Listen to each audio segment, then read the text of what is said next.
be conjured up at will. It should be obvious to anyone that this kind of punitive policy isn't incentivising work, it's simply punishing disabled people who are already among the most marginalised in our communities. So can the Prime Minister do his duty and tell us now how many of the 137,000 jobs on the DWP Find a Job website are roles which specify that you can work from home? Prime Minister. Well, Mr. Speaker, it wouldn't be right to preempt the Chancellor's autumn statement later, but let me just say this. I'm proud of this government's record in supporting those with disabilities. Mr. Speaker, not only have we closed the disability employment gap, not only have we increased the number of employers that are now disability confident, we're also making sure that we support those who are most vulnerable in our society, not least with the cost of living payments this year, which include £150 for all those on means-tested disability benefits. Andrew Jones. Thank you, Mr. Speaker. Does the Prime Minister agree that the measures taken to get us through the economic shocks caused by COVID and Putin's war were right for that time, but they are not the blueprint for the long-term successful economies of the future? It's innovation and skills and investment in these, such as the imminent rebuild of Harrogate College or the 12,000 local apprenticeships we've seen since 2010. These are our foundation, and not the fantasy fairy tale tens of billions of borrowing from the Labour Party. Well, Mr. Speaker, my honourable friend is right, and I'm proud that since 2010 we've created 5.5 million apprenticeships. And Mr. Speaker, that's the difference between us. We now know that the party opposite want to halve the number of apprenticeships if they were in office. Meanwhile, we want to make an apprentice education secretary. But my honourable friend is right.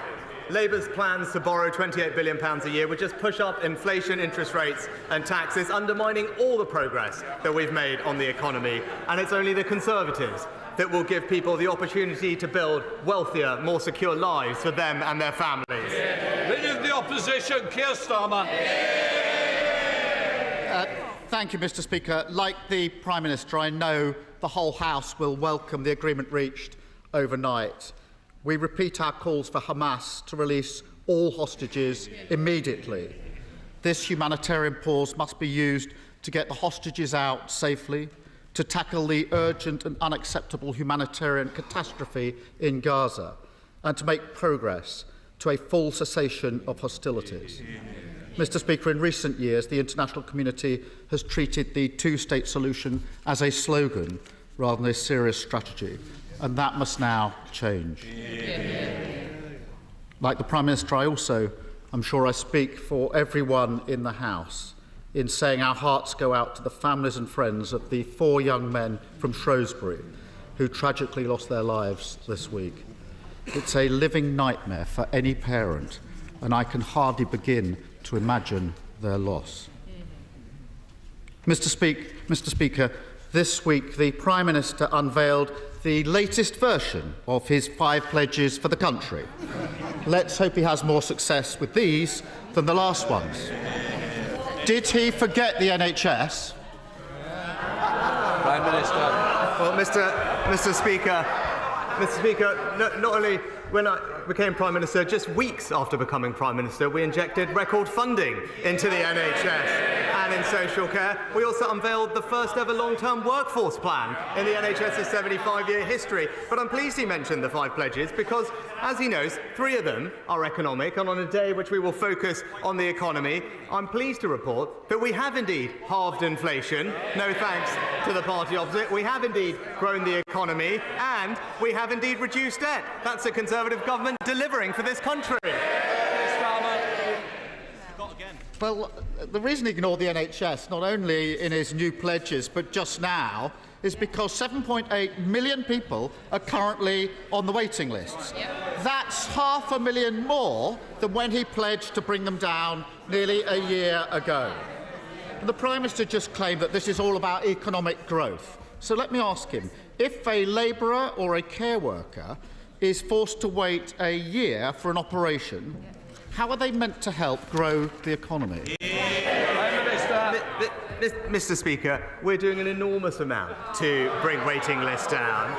Enormous amount. Expanding patient choice, rolling out new community diagnostic centres, new surgical hubs, as well as putting more doctors and nurses in our ward. But I guess the question, Mr. Speaker, is when he talks about targets and waiting lists, I really just hope that the Welsh Labour government aren't listening. Because after 25 years in power, they're missing every single one of his targets. Weren't they meant to be his blueprint? Mr. Speaker, more than double the entire population of Wales are currently on a waiting list in England. He really needs to take some responsibility. And on his watch, 2.5 million people are too sick to work, with the majority also suffering from mental health issues. On top of his failures on waiting lists, can he tell us how many people are waiting for mental health treatment? Well, actually, Mr. Speaker, we've injected record sums to expand the number of mental health treatments in our country. But, Mr. Speaker, I talked about the practical things that we are doing with CDCs and surgical hubs. But he doesn't also seem to realise that the union action that he fails to condemn and that his members of parliament support from the picket lines have led to several 100,000 cancelled appointments, all making waiting lists worse. And he asked about Wales, but we can look at it. In Wales, over 70,000 people are waiting over 18 months for treatment, compared to in England, where thanks to our efforts, we have virtually eliminated 18 months wait. And that's the difference between us, Mr. Speaker. He wants to play politics, we get things done. So raising the waiting list by 500,000 is getting things done. He's through the looking glass, this one. I asked the Prime Minister how many people are waiting for mental health treatment. He knows the answer, he just doesn't want to give it. 1.2 million. 200,000 are children, some waiting nearly 2 years to be seen. Would the Prime Minister accept those kind of delays if it were one of his family or friends? Prime Minister. Well, Mr. Speaker, one of the key things we are doing to bring down waiting lists is to expand the access of patient choice. It's a very straightforward idea to make sure that patients can choose where they get treated, and that way we will bring down waiting lists for mental health and other treatments far faster. Now, the Labour Party's policy on this is a total and utter mess. First, he promised, in his words, to ban NHS use of the independent sector. Then he said he wants more use of the independent sector. His shadow health secretary agreed with that, but then the deputy leader said that she would end it. As ever, you simply don't know what they stand for, and you can't trust a word they say. As ever, no responsibility for the shocking state of the NHS.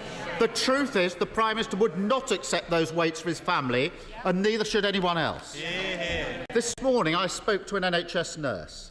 For many months, Cam struggled to find time to see her 14-year-old son, Mikey, until he became seriously unwell. And now he hasn't been able to be in mainstream education for over a year. Mikey's mum is having to balance nursing with caring and being a parent. And this isn't a one-off. There are families up and down the country in exactly the same situation, working hard, trying to get through the cost of living crisis whilst desperately worried about relatives who can't get the treatment they need. How does he think they feel when they see the Prime Minister refusing to take responsibility and boasting that everything is fine? Mr. Speaker, we're doing absolutely everything we can to put money into the NHS to bring down the waiting list, because I do want families up and down the country to have access to the healthcare that they need. He's absolutely right, they do deserve it. But then it is incredibly galling, Mr. Speaker, to hear this from someone who, when there are strikes happening in our hospitals and people are being denied access to emergency medical care, not only does he not have the strength to condemn it, he refuses to back legislation that would guarantee all the families that he talked about that access. This is on his watch. It's his responsibility. 13 years in, and all he's got to offer is trying to blame the opposition for his failures. Over and over again. Mikey's mum. I'll tell you what Mikey's mum said to me this morning, shall I, if you're so interested to hear. She said, and I'm going to quote her, she said, whatever spin the government puts on it, you can't hide the reality for ordinary working people. That's her words. Worth reflecting on. Yes. Now, I'm glad that in recent years, real progress has been made in tackling the stigma surrounding mental health. But the fact remains that the suicide rate for 15 to 19-year-olds has doubled since 2010, and suicide is now the biggest killer of men under 45. And they're not just statistics. Every single one is a tragic loss to families and to friends. Politics has the ability to turn this around. It means tough choices. If we were to scrap tax loopholes, we could have thousands more staff, more support in our schools, more support in our communities. That would allow us to treat patients on time, getting them back to work, back to their families, and crucially, giving them their lives back. This is about mental health. That's Labour's plan. Will he back it? Prime Minister. Well, Mr. Speaker, it was this government that for the first time in the NHS's history ensured that it had a long-term workforce plan, providing it with record funding so that we can eliminate long waits, but also ensuring that it has the money that it needs to train record numbers of doctors and nurses, whilst radically reforming how they work to improve productivity, because the only way we will get everyone the treatment that they need is to make sure that the NHS has a fantastic staff that it needs, and it's this government that has put that in place. And we can look, because he talks about records, Mr. Speaker, because this is something that no government has done in the past. It's something I'm proud we've done. Labour's record on this issue is clear. It was a disastrous failure of workforce planning. And those weren't my words, Mr. Speaker. Those was the verdict of the Labour-chaired Health Select Committee. It was Labour that did not train the consultants that we would need now, that take 13, 14, 15 or years to train. And it's this government that is for the first time making sure that every family will finally have the doctors and nurses that they need. Thank you very much, Mr. Speaker. Access to housing that local people can afford is the biggest challenge we face in Cornwall. And whilst we need to build more houses, we need to ensure that they are available and affordable to local people and meet the needs of our rural and coastal communities. Now, local knowledge, particularly from elected representatives, is an important part in ensuring we achieve this. Yet the Leader of the Opposition has made clear that his intention is to ignore or override the views of local people in decisions on planning matters. Can the Prime Minister assure me and the people of Cornwall that under his government, the views of local communities will play a part in the planning process? I thank my honourable friend for his excellent campaigning on behalf of his constituents, and I agree with him that housing must meet the needs of local communities, and our affordable homes programme is delivering hundreds of thousands of homes across the country. But crucially, on this side of the House, Mr. Speaker, we believe that local communities must be consulted, in contrast to Labour's plan, which is top-down housing targets, concreting over the Greenbelt and destroying our precious countryside. SNP leader Stephen Flynn. Thank you, Mr. Speaker. I think all of us in the Chamber are united in our relief at reports that hostages are due to be released by Hamas in Gaza. But we can't afford to lose sight of what comes at the other side of the temporary pause in hostilities that we are about to see. At the end of 4 days, do we simply see the return to the killing of children in Gaza every 10 minutes?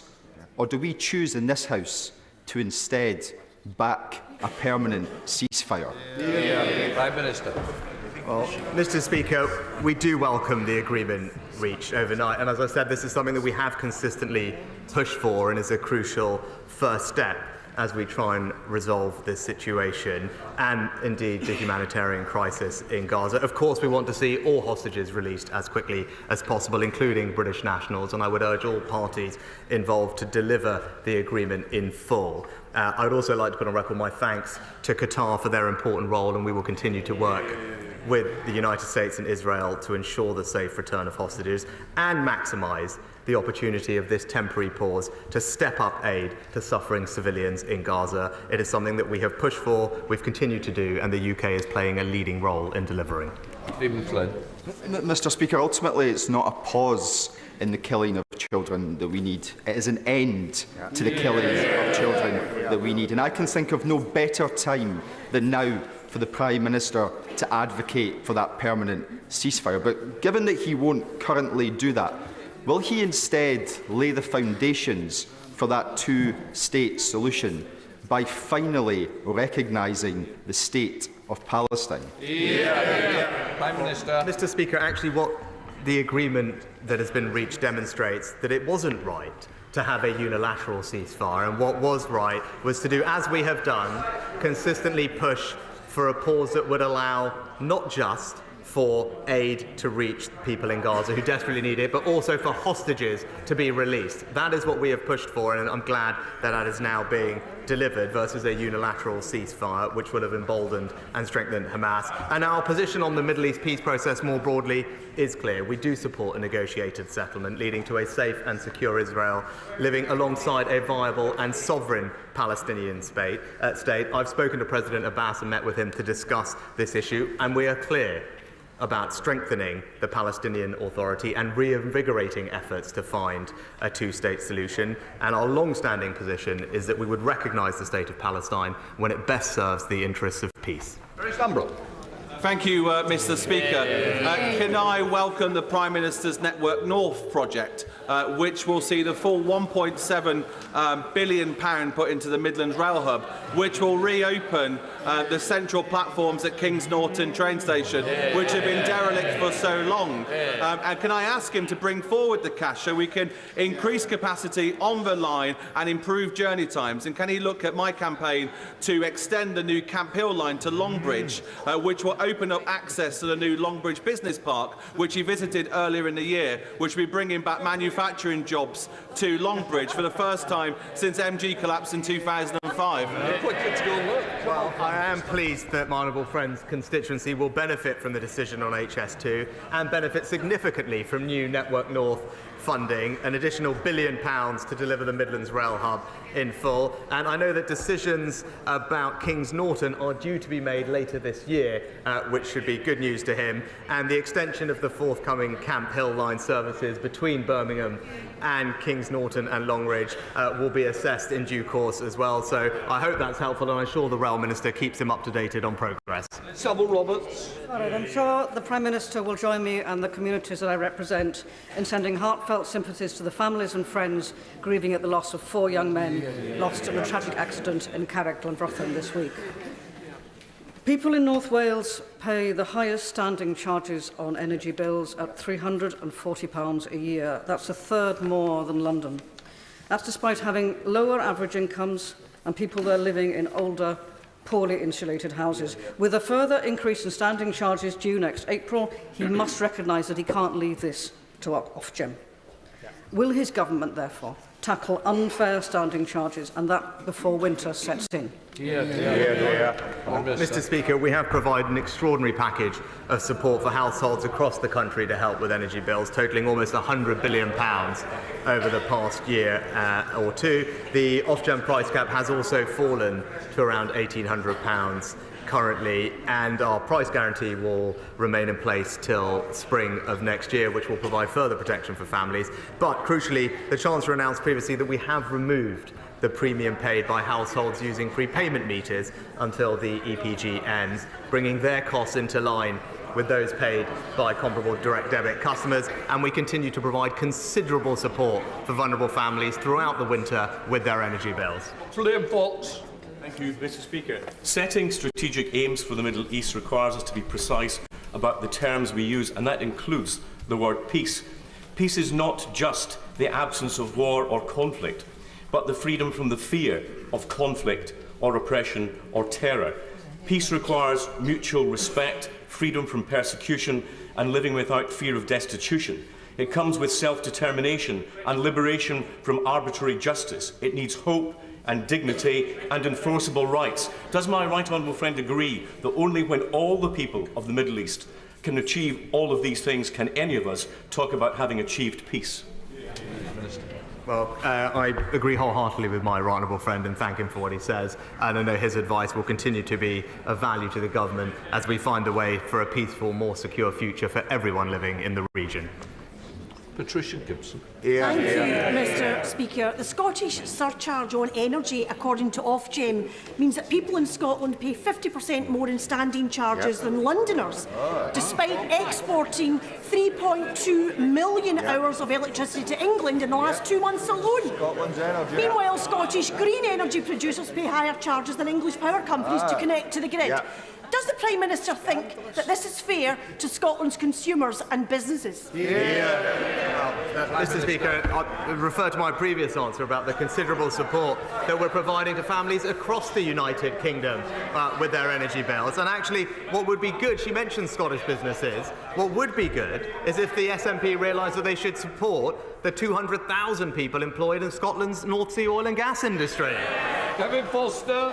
Thank you, Mr Speaker. The latest film from Torquay's Unleashed theatre company, 3 Steps, outlines the impact of homelessness. What further steps does the government plan to take in order to ensure everyone has a place of their own? Prime Minister. I thank my honourable friend for highlighting the important work of his local theatre company, Unleashed, and I wish them well in their future endeavours. We are investing an unprecedented £2 billion over the next 3 years to tackle homelessness and rough sleeping, including building thousands of move-on homes and implementing our landmark Homelessness Reduction Act, which has already prevented or relieved almost 600,000 households from suffering from homelessness. Let's Cunningham. Thank you very much, Mr Speaker. Why are 34% of children in my constituency living in poverty? Prime Minister. Mr Speaker, it's this government that has ensured that across our country 1.7 million fewer people are living in poverty as a result of the actions of this government. Yes, that is true, Mr Speaker. Not only that, hundreds of thousands fewer children are living in poverty, and income inequality is at a lower level than we inherited from the party opposite. But, Mr Speaker, we don't want any child to grow up in poverty, and the best way to make sure that that happens is to ensure that they do not grow up in a workless household. And that is why the right strategy is to ensure that we provide as many children with the opportunity to grow up with parents in work. And because of the actions of previous governments, several 100,000 more families are in that. Got it. Durham Henry. Thank you, Mr Speaker. I have a question about apprenticeships. It is vital that individuals of any age can train and retrain for good local jobs, further education and skills opportunities that are available. So will the Prime Minister work with me in my campaign to establish an apprenticeship hub in Broxton? Thank my honourable friend for all his campaigning on this important issue. We've delivered over 9,000 apprenticeships in his constituency, great local businesses, including some that I visited as Chancellor, like Hair and Beauty from memory. But while we continue to invest in apprenticeships, we know the party opposite now want to halve that number, and that is the difference between us. Whilst on this side of the House we want to give people a hand up, all Labour want to do is keep them in their place. Andrew Weston. Thank you, Mr Speaker. With 316 arrivals by small boat this week, last week's Supreme Court ruling on Rwanda has left this government's lack of a compassionate and functioning asylum system totally exposed, with refugees suffering as a result and chaos at our borders. So could I ask the Prime Minister, yes or no, does he now intend to disapply human rights laws in order to continue wasting time and money on this cruel and discredited gimmick? Mr Speaker, I'm glad the honourable gentleman mentioned the small boats arrivals. I'm pleased to tell him that thanks to the actions of this government, the number of arrivals are down by over 33% so far this year. No thanks to the party opposite that has opposed each and every single measure we have taken to stop the boats. Jason McCartney. Thank you, Mr Speaker.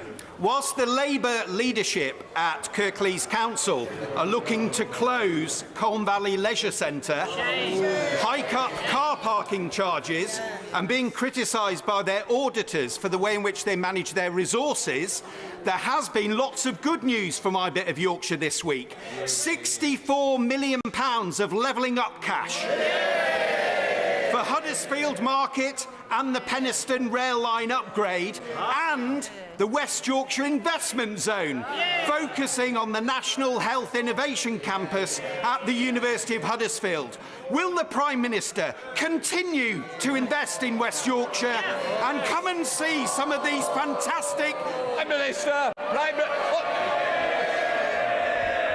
Well, Mr. Speaker, what great news.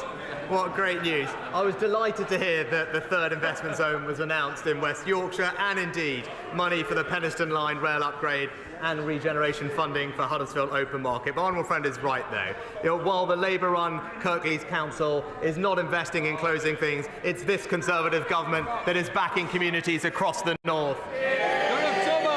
He's not Mr. Speaker, on Monday, the government's chief scientific advisor, Patrick Vallance, told the COVID inquiry that the now Prime Minister had not asked for advice regarding Eat Out to Help Out.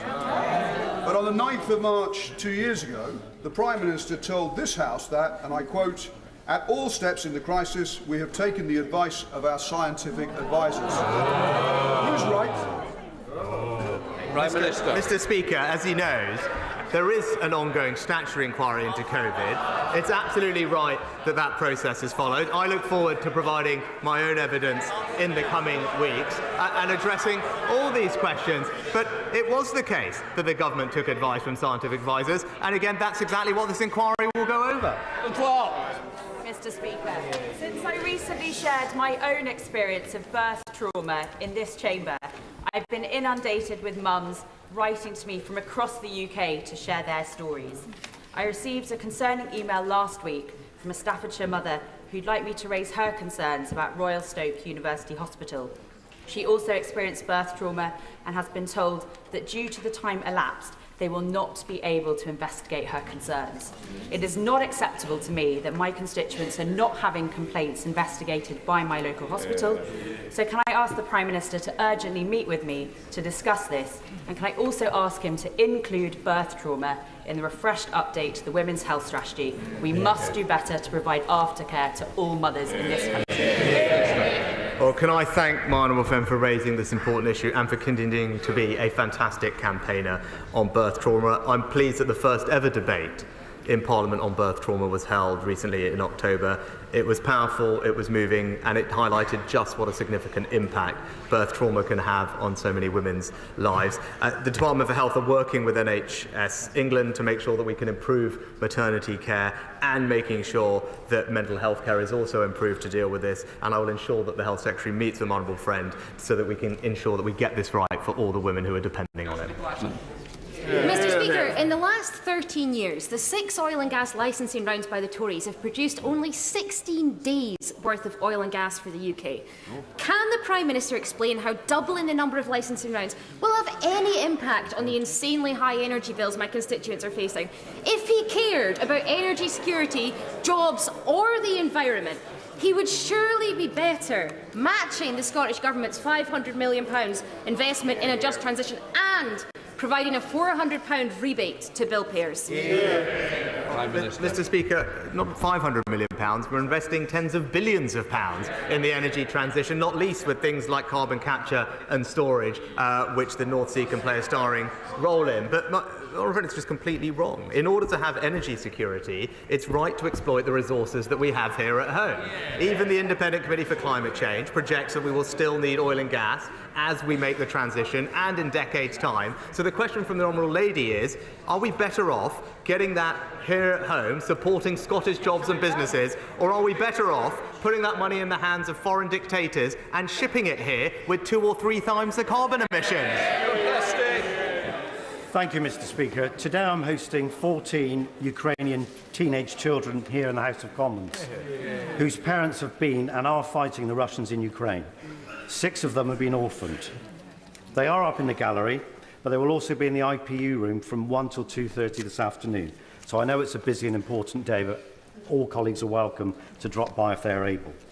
So will the Prime Minister join me in paying tribute to the parents of these children and take this opportunity to reiterate our steadfast support for the people of Ukraine in their fight for their independence, their freedom and their nation's survival? Well, I do join my honourable friend in paying tribute to the parents of these children and many others, but also to take the opportunity to say that whilst events in the Middle East have been dominating the headlines, I can assure my honourable friend that we and our allies are steadfast in our resolve to support Ukraine for as long as it takes for them to achieve victory. And that's why the Foreign Secretary visited both Kyiv and Odessa last week, confirmed the UK's continued unwavering support for the Ukraine. Putin cannot hope to outlast the incredible resolve or spirit of the Ukrainian people, and they should continue to have our support for as long as it takes. A few weeks ago, the world cringed at the Prime Minister's fawning welcome for Elon Musk. Yep. And this week, advertisers are fleeing Musk's platform after his latest vile outburst. So what exactly did the Prime Minister think he might learn from an unelected, super-rich individual who'd taken over a once successful organisation and plunged it into a death spiral? Mr. Speaker, it is striking. It is striking from the honourable member from Cambridge, of all places,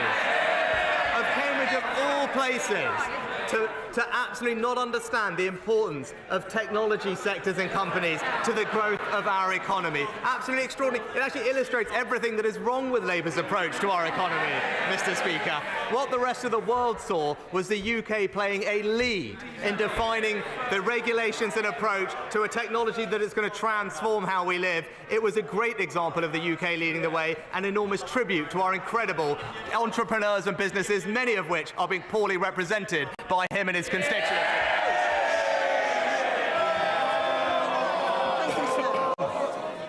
Today is Red Wednesday, when we remember millions of Christians and others worldwide persecuted for their faith.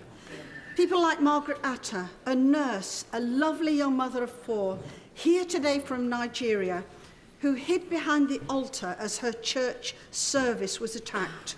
100 were injured, 41 killed that day simply for being in church. Margaret lost both legs and an eye.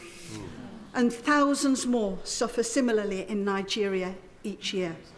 So does the Prime Minister agree that the best way we could honour Red Wednesday today is to commit to quickly implementing the good words of the new International Development White Paper published yesterday to ensure UK development policies going forward are inclusive of those marginalised for their religion or beliefs?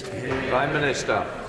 Can I thank my honourable friend for her continuing dedication as my special envoy for this vital issue. Red Wednesday is an important moment to demonstrate our solidarity with Christians and all those persecuted around the world for their religion or belief. And marking this event annually was just one of the recommendations in the Bishop's report. And I'm pleased that today we will light up FCDO buildings in the UK in red in support. And I'm also pleased to say that we've taken forward all 22 recommendations in a way that we believe is making a real change for those persecuted for their religion or belief.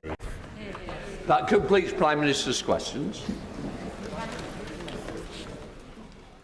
Well, there we have it. The Prime Minister taking questions for around half an hour from MPs. Coming up next, of course, the Chancellor will be delivering his autumn statement. The Chancellor will be up on his feet in the next minute or two for what we expect is a tax-cutting budget. Yes, that's what we have heard up till now. We'll see if there are any rabbits to be pulled out of the hat. We're expecting it to last about between half an hour, 45 minutes, that sort of thing. And then, of course, we'll hear from the Shadow Chancellor, Rachel Reeves, from the Labour Party.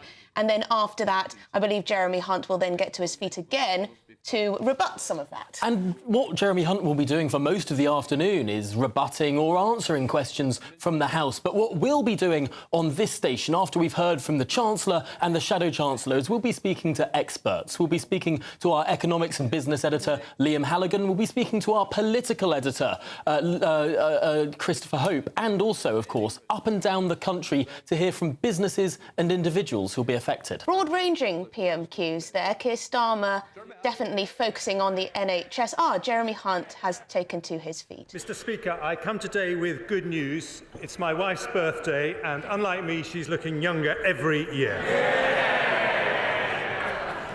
I turn to the statement.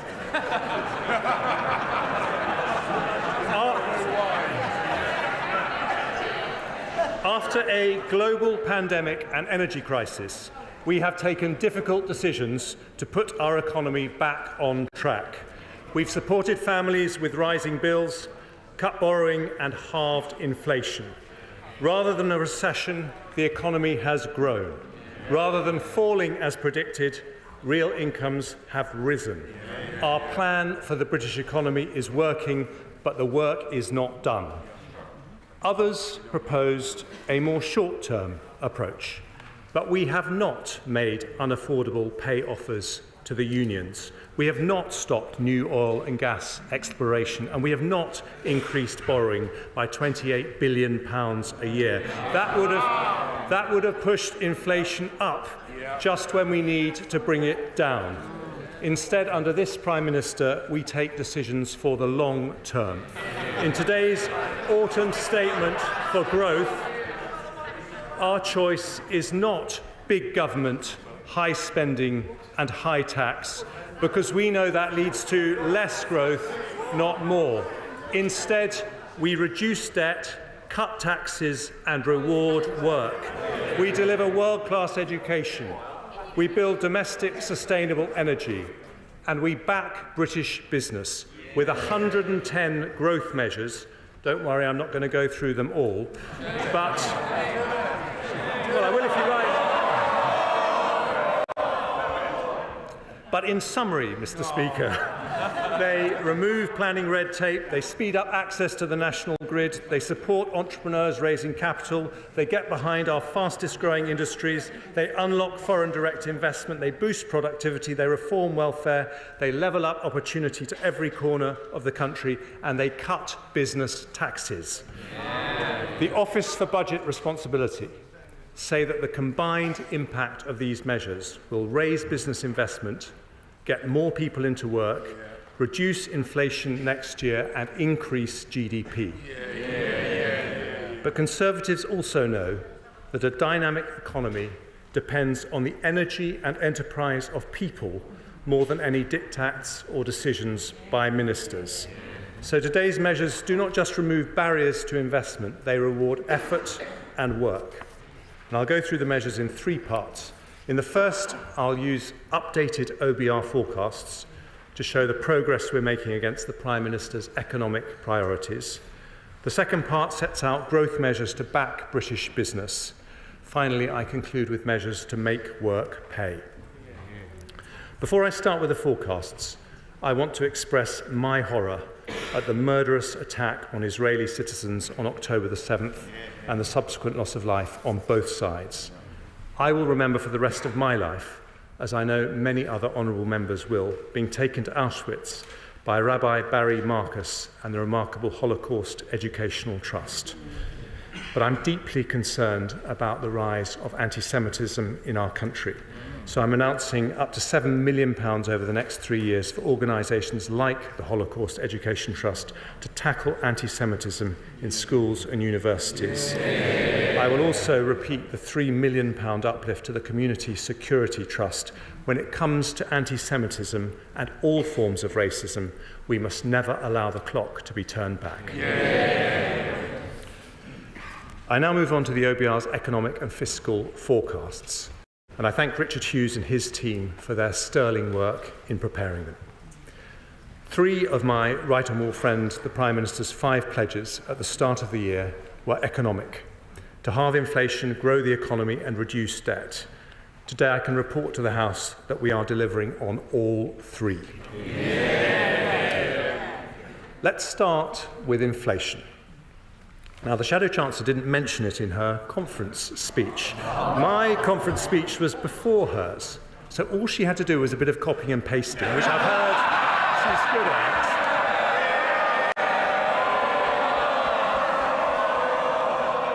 But it speaks volumes that during the worst global inflation shock for a generation, it didn't even get a mention. Well, if controlling inflation isn't a priority for Labour, it is for us.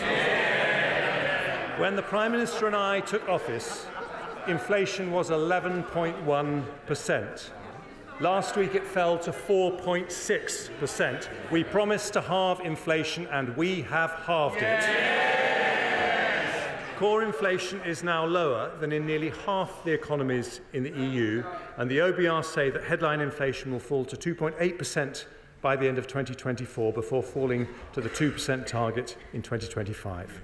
I will not take risks with inflation, and the OBR confirm that the measures I take today make inflation lower next year than it would otherwise have been. I thank the Independent Bank of England Monetary Policy Committee for their crucial role in bringing inflation down, and we will continue to back them to do whatever it takes until the job is done. But as we do, we will continue to support families in difficulty. And today I add 4 further measures to help with the cost of living. Firstly, for those on the lowest incomes, I understand the concerns some have about the effect on work incentives of matching benefit increases to inflation.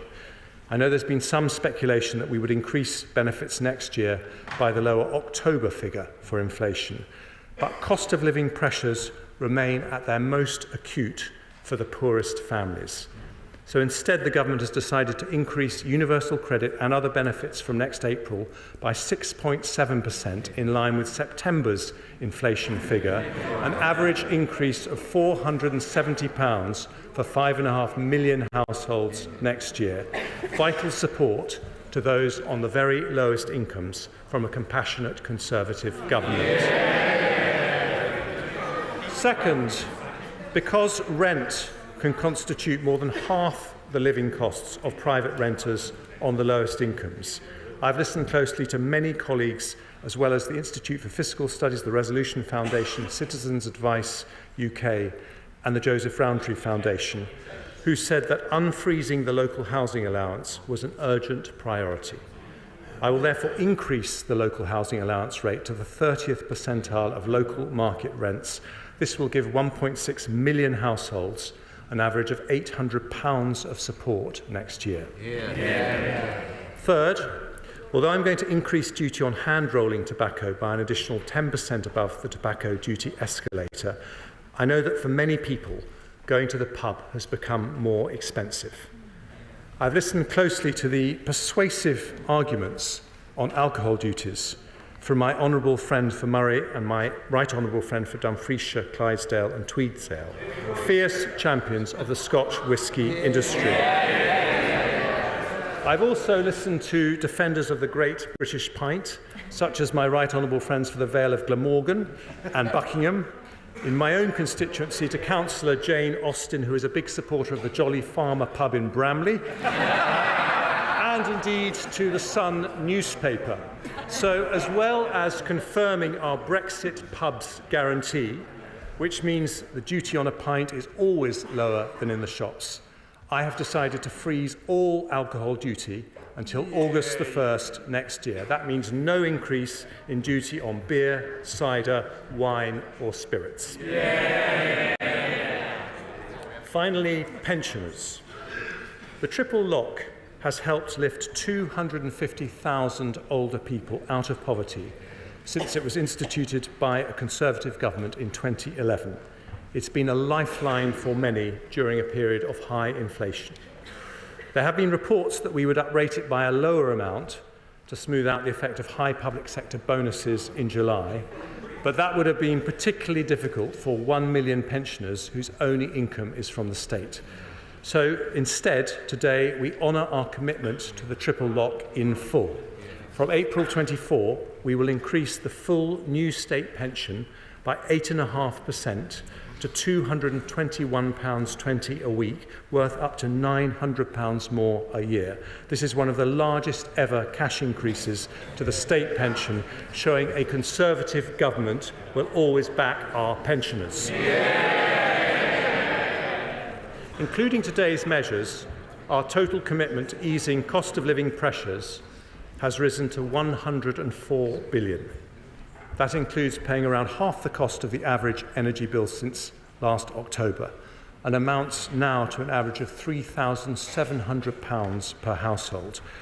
We are able to do that only because we reduced the deficit by 80% ahead of the pandemic, which the party opposite might reflect on, having opposed us every step of the way.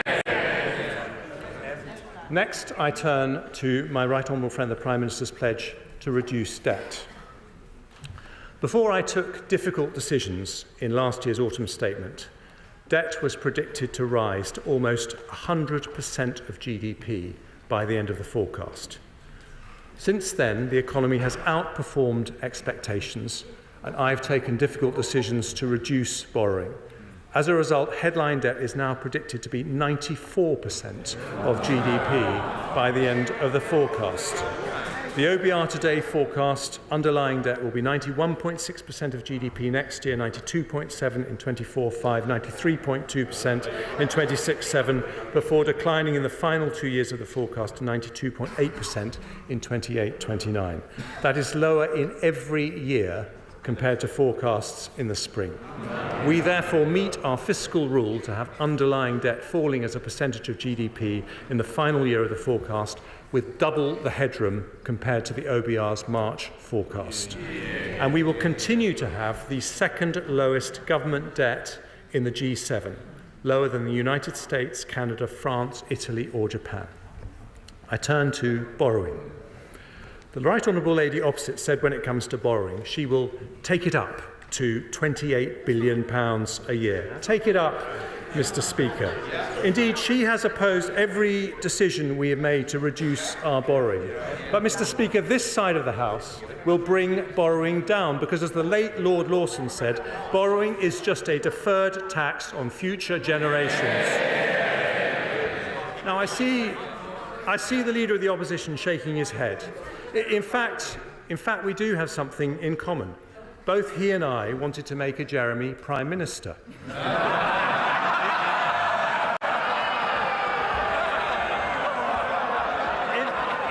In fairness, his party and mine are probably equally relieved we failed. But whereas this Jeremy is growing the economy, his Jeremy would have crashed it.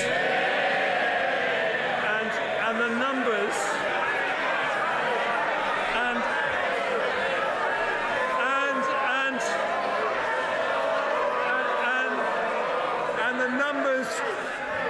And the numbers show the contrast. According to the OBR, borrowing is lower this year and next, and on average across the forecast by 0.7 billion every year compared to the spring budget forecast. It falls from 4.5% of GDP in 23-4 to 3%, 2.7%, 2.3%, 1.6% and 1.1% in 28-29. That means we also meet our second fiscal rule, that public sector borrowing must be below 3% of GDP, not just by the final year, but in almost every year of the forecast. Some of this improvement is from higher tax receipts from a stronger economy, but we also maintain a disciplined approach to public spending. As I set out in the spring budget, resource spending will increase by 1% a year from 25.6 in real terms, and we are sustaining the record 2020 increase in capital spending in cash terms until the end of the forecast. Within this, we will meet our NATO commitment to spend 2% of GDP on defence, critical at a time of global threats to the international order, most notably from Putin's evil war in Ukraine. We also support a group of people to whom we owe our freedom, our brave veterans. I will extend national insurance relief for employers of eligible veterans for a further year and provide £10 million to support the Veterans Places, Pathways and People programme, and I thank our excellent Veterans Minister for his championing of their cause. We have shown that we are prepared to increase funding for vital public services, with record numbers of police officers, doctors, nurses and teachers. We're nearly doubling the numbers of doctors and nurses we train, having given the NHS its first ever long-term workforce plan, as I promised to do a year ago. We're also tackling the biggest single preventable cause of mortality the NHS has to deal with by bringing forward plans for a smoke-free generation. But alongside extra funding and support, we need to see reform. We need a more productive state, not a bigger state. And that is why I want the public sector to increase productivity growth by at least 0.5% a year, the level at which the size of our state starts to reduce as a proportion of GDP. I've already announced plans to cap and reduce the size of the civil service to pre-pandemic levels. Today, I pay tribute to my friend, the former Chief Secretary of the Treasury, the Right Honourable Member for Salisbury, who started our brilliant public sector productivity programme. It will now be pursued by his formidable successor, the Right Honourable Member for Sevenoaks, who has already been with me to meet police, fire and ambulance personnel to understand why bureaucracy is holding them back. And through this vital work, we will ensure that over time, the growth in public spending is lower than the growth in the economy, whilst always protecting the services the public value. And I will also provide HMRC with the resources they need to ensure everyone pays the tax they owe, raising an additional £5 billion across the forecast period. My right honourable friend also promised to grow the economy. Since 2010, despite inheriting what was then the worst recession since the Second World War, Conservative administrations have presided over faster growth than many of our major competitors, including Spain, Italy, France. Well, they don't like to hear this, but let me tell them the list. Spain, Portugal, France, Italy, Netherlands, Austria, Germany, Japan. We've grown faster than all of them since 2010. But all those countries have faced a pandemic and an energy shock, and as a result, last autumn, the OBR forecast a recession in which the economy was forecast to shrink by 1.4% this year. Instead, it grew. In fact, it's grown faster than the euro area. Revised numbers from the ONS now say the economy is 1.8% larger than pre-pandemic. And looking ahead, the OBR expects the economy to grow by 0.6% this year and 0.7% next. After that, growth rises to 1.4% in 25, then 1.9%, 2% and 1.7% in 28. If we want those numbers to be higher, we need higher productivity. The private sector is more productive in countries like the United States, Germany and France because it invests more, on average 2 percentage points more of GDP every year. The 110 measures I take today help close that gap by boosting business investment by £20 billion a year. They do not involve borrowing more and ramping up debt, as some advocate. Instead, they unlock investment with supply-side reforms that back British business in the following areas. First, skills. No economy can prosper without investing in the potential of its people. Despite strong opposition, we took difficult decisions to reform our schools. England's 9 to 10-year-olds are now the 4th best readers in the world.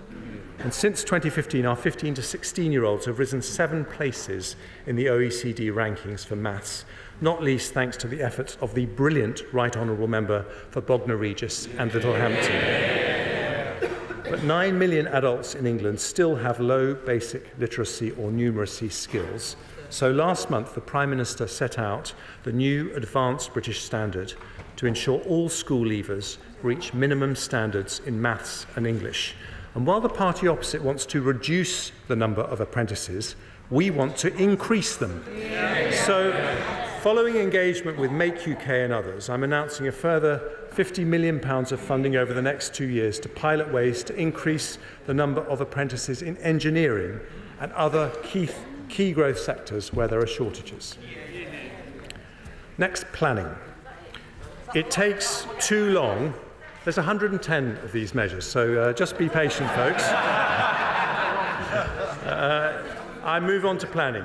It takes too long to approve infrastructure projects and business planning applications. Many businesses say they would be willing to pay more if they knew their application would be approved faster. So from next year, working with the Community Secretary, I will reform the system to allow local authorities to recover the full costs of major business planning applications in return for being required to meet guaranteed faster timelines. If they fail, fees will be refunded automatically with the application being processed free of charge. A prompt service or your money back, just as would be the case in the private sector. Now, many planning applications are for house building. The leader of the opposition told us he wanted to be a builder, not a blocker. It didn't last long. Just a few months later, Labour blocked reforms to the rules on nutrient neutrality, shamelessly preventing 100,000 houses from being built. Conservatives, on the other hand, are the builders, with more homes being completed in 21-22 than any single year of the last Labour government. And today we take further decisions to unlock the building of more homes. We'll invest £110 million over this year and next to deliver high-quality nutrient mitigation schemes, unlocking 40,000 homes. We'll invest £32 million to bust the planning backlog and develop fantastic new housing quarters in Cambridge, London and Leeds, which will lead to many thousands of additional dwellings. We'll allocate £450 million to the Local Authority Housing Fund to deliver 2,400 new homes, and we'll consult on a new permitted development right to allow any house to be converted into 2 flats, provided the exterior remains unaffected. It's also taking too long for clean energy businesses to access the electricity grid.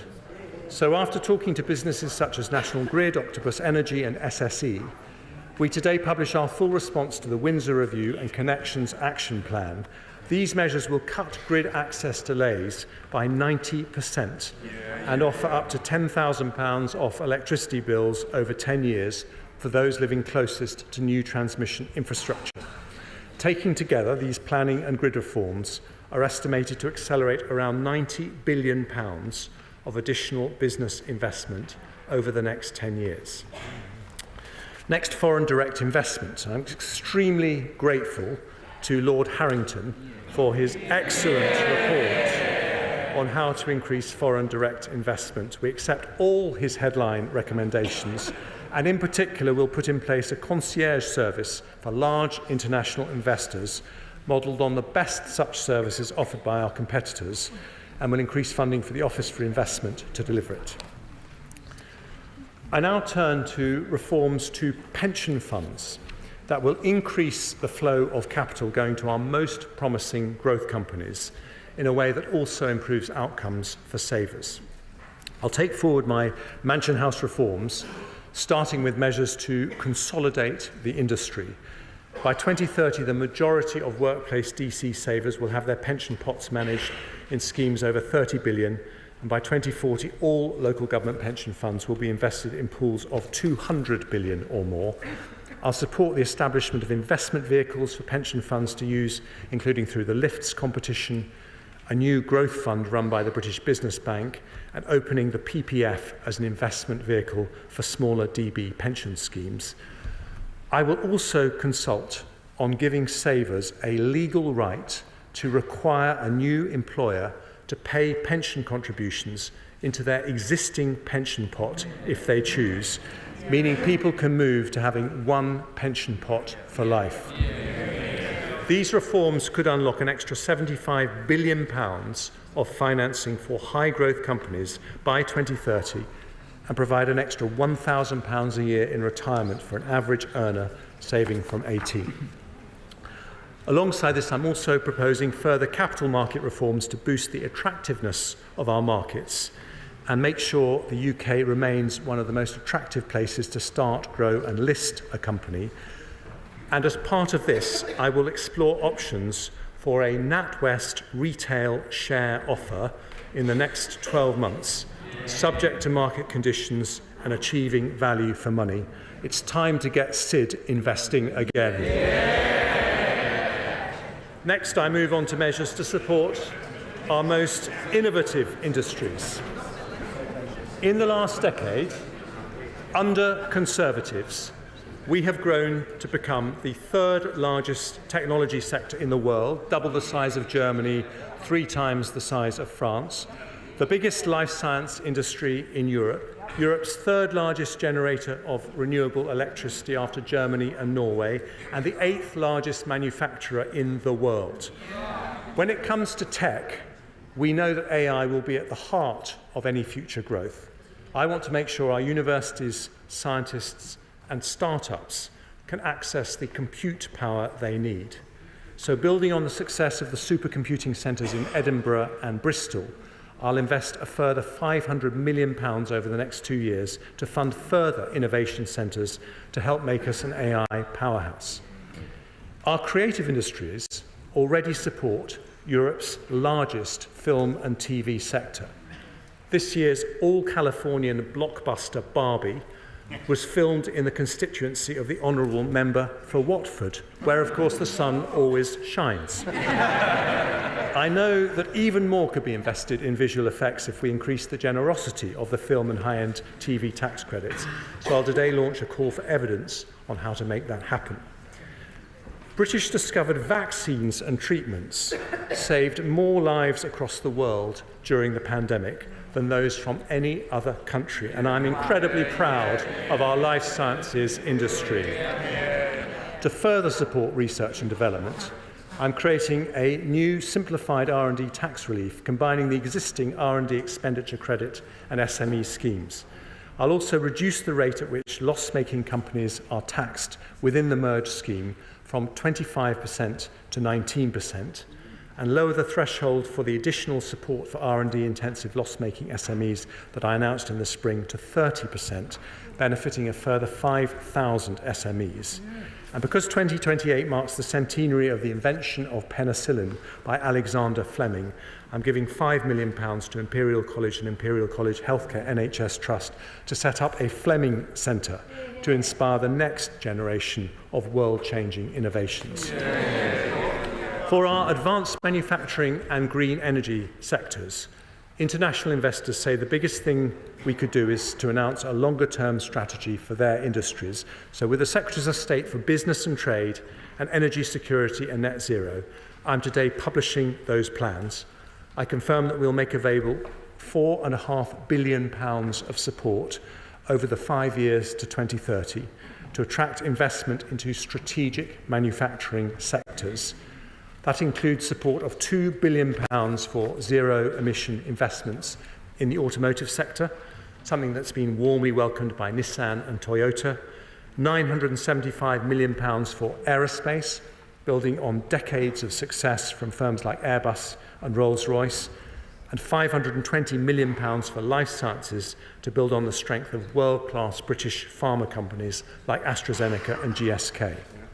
We'll also provide £960 million for the new Green Industries Growth Accelerator focused on offshore wind, electricity networks, nuclear, CCUS and hydrogen. These targeted investments will ensure the UK remains competitive in sectors where we're already leaders and innovative in sectors where we're not. And taken together across our fastest growing innovation sectors, this support will attract an estimated £2 billion of additional investment every year over the next decade. One of the reasons we support our manufacturing and clean energy sectors is they help to level up growth across the United Kingdom. So I now turn to further levelling up measures. In the spring, I announced we'd deliver 12 new investment zones, 12 mini Canary Wharfs, where government, industry and research institutes collaborate across the UK. Since then, the Exchequer Secretary, the Honourable Member for Grantham and Stamford, has done outstanding work across government to bring this vision to fruition. Following tenacious representations by the Honourable Member for Innis Mon, without whom a mention would mean that no Chancellor's speech was complete, and representations from the unstoppable Mayor of Tees Valley, I have today decided to extend the financial incentives for investment zones and the tax reliefs for free ports from 5 years to 10 years. I will also set up a £150 million investment opportunity fund to catalyse investment into the programme. Now, on Monday, I confirmed a new investment zone in West Yorkshire. Today, having listened to representations from the West Midlands Salesman-in-Chief Andy Street, as well as the Honourable Member for Mansfield and the Honourable Member for Bury North, I'm announcing 3 further investment zones focused on advanced manufacturing in the West Midlands, East Midlands and Greater Manchester. Together, local partners expect these will help catalyse over £3 billion of private investment and 65,000 new jobs. And having listened to the Honourable Member for Wrexham and the Honourable Member for Clwyd South, I can announce a second investment zone in Wales in the fantastic region of Wrexham and Flintshire, which I will visit tomorrow. We're publishing new devolution deals with 4 areas, including Hull and East Yorkshire, and offering devolved powers to even more county areas. One of those areas will be the leafiest and most charming county in the country, namely Surrey, where, of course, the Leader of the Opposition grew up. We don't get everything right.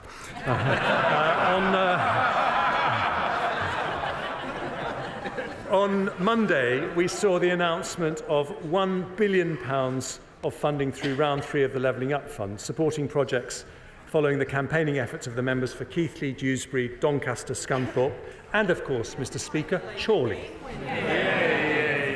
I can also confirm that we will proceed with over £50 million of funding for high-quality regeneration projects in communities such as Bolsover, Monmouthshire, Warrington and Eden Valley, all of which have particularly effective local MPs as their champions.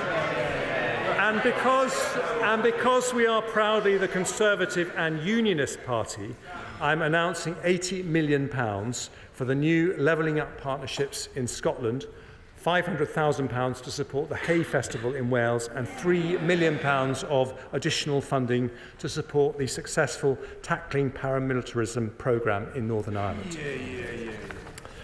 Next, small business. I ran my own one for 14 years, and I've always known that every big business was a small business once.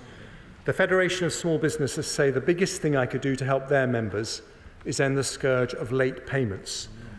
The Procurement Act we've passed means that the 30-day payment terms, which are already set for public sector contracts, will automatically apply throughout the subcontract supply chain.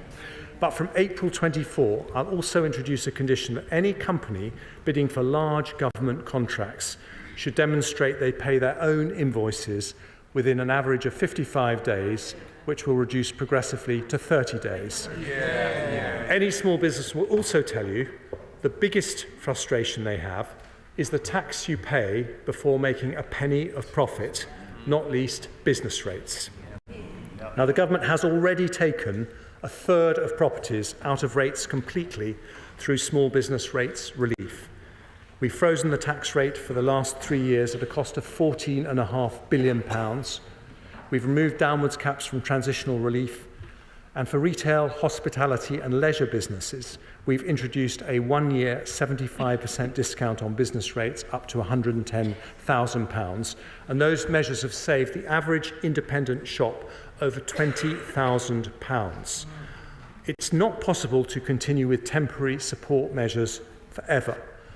But whilst the standard multiplier, which applies to high-value properties, will rise in line with inflation, I have today decided that we will freeze the small business multiplier for a further year. And following extensive discussions with the FSB and many colleagues in this House, I've also decided to extend the 75% business rates discount for retail, hospitality and leisure for another year.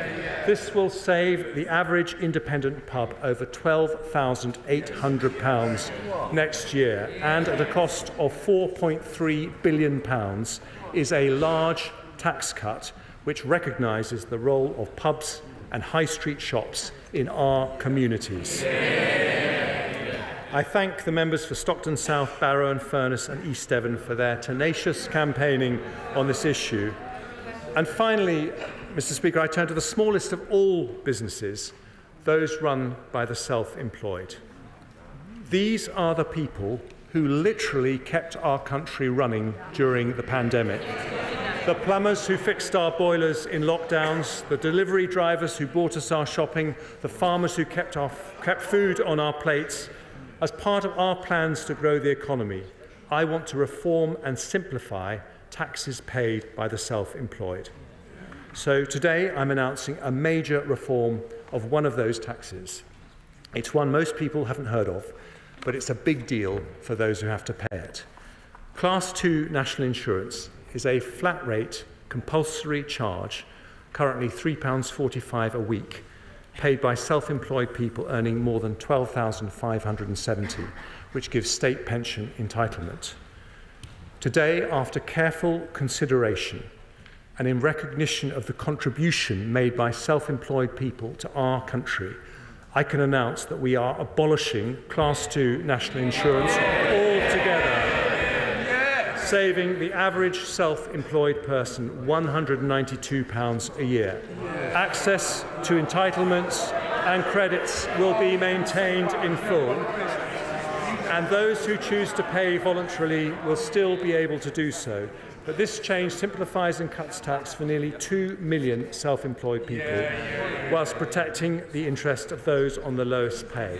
And because we value their work, I'm taking one further step for the self-employed. They also pay Class 4 national insurance at 9% on all earnings between £12,570 and £50,270. Today, I've decided to cut that tax by 1 percentage point to 8% from April. Taken together with the abolition of the compulsory Class 2 charge, these reforms will save around 2 million self-employed people an average of £350 a year from April. Mr. Speaker, we're backing small business by freezing their business rates, extending retail, hospitality and leisure relief, abolishing compulsory Class 2 national insurance payments and reducing Class 4 national insurance by 1 percentage point in today's autumn statement for growth. Small businesses work so hard for us, and a Conservative government today is working hard for them. I turn now to my final measure to back British business, Mr. Speaker. As I said, since 2010, we have seen the second highest growth in investment of any G7 country. However, if we're to raise productivity, we need to increase business investment further. In 2021, my right honourable friend, the Prime Minister, introduced the super deduction for large businesses to further stimulate business investment. And this spring, I introduced full expensing for 3 years. This means that for every £1 million a company invests, they get £250,000 off their tax bill in the very same year. The CBI, Make UK, the BCC, Energy UK, and 200 other business leaders from companies including BT Openreach, Siemens and Bosch have said that making this measure permanent would be the single most transformational thing I could do for business investment and growth. The Centre for Policy Studies say it would maximise business investment, boost productivity and deliver higher levels of GDP. But because it costs £11 billion a year, I made clear that I would only do so when it was affordable. Well, with inflation halved, borrowing down and debt falling, today I deliver on that promise. I will today make full expensing permanent. That is the largest business tax cut in modern British history. It means we have not just the lowest headline corporation tax rate in the G7, but its most generous capital allowances. The OBR say this will increase annual investment by around £3 billion a year and a total of £14 billion over the forecast period. We know on this side of the House the way to back British business is not to borrow more or subsidise more, but to increase the incentives to invest. And we do that today by introducing one of the most generous tax reliefs anywhere in the world, a huge boost to British competitiveness in an autumn statement for growth. Skills, planning, infrastructure reform, pension fund reform, support for innovation industries, levelling up, backing small businesses, and full expensing.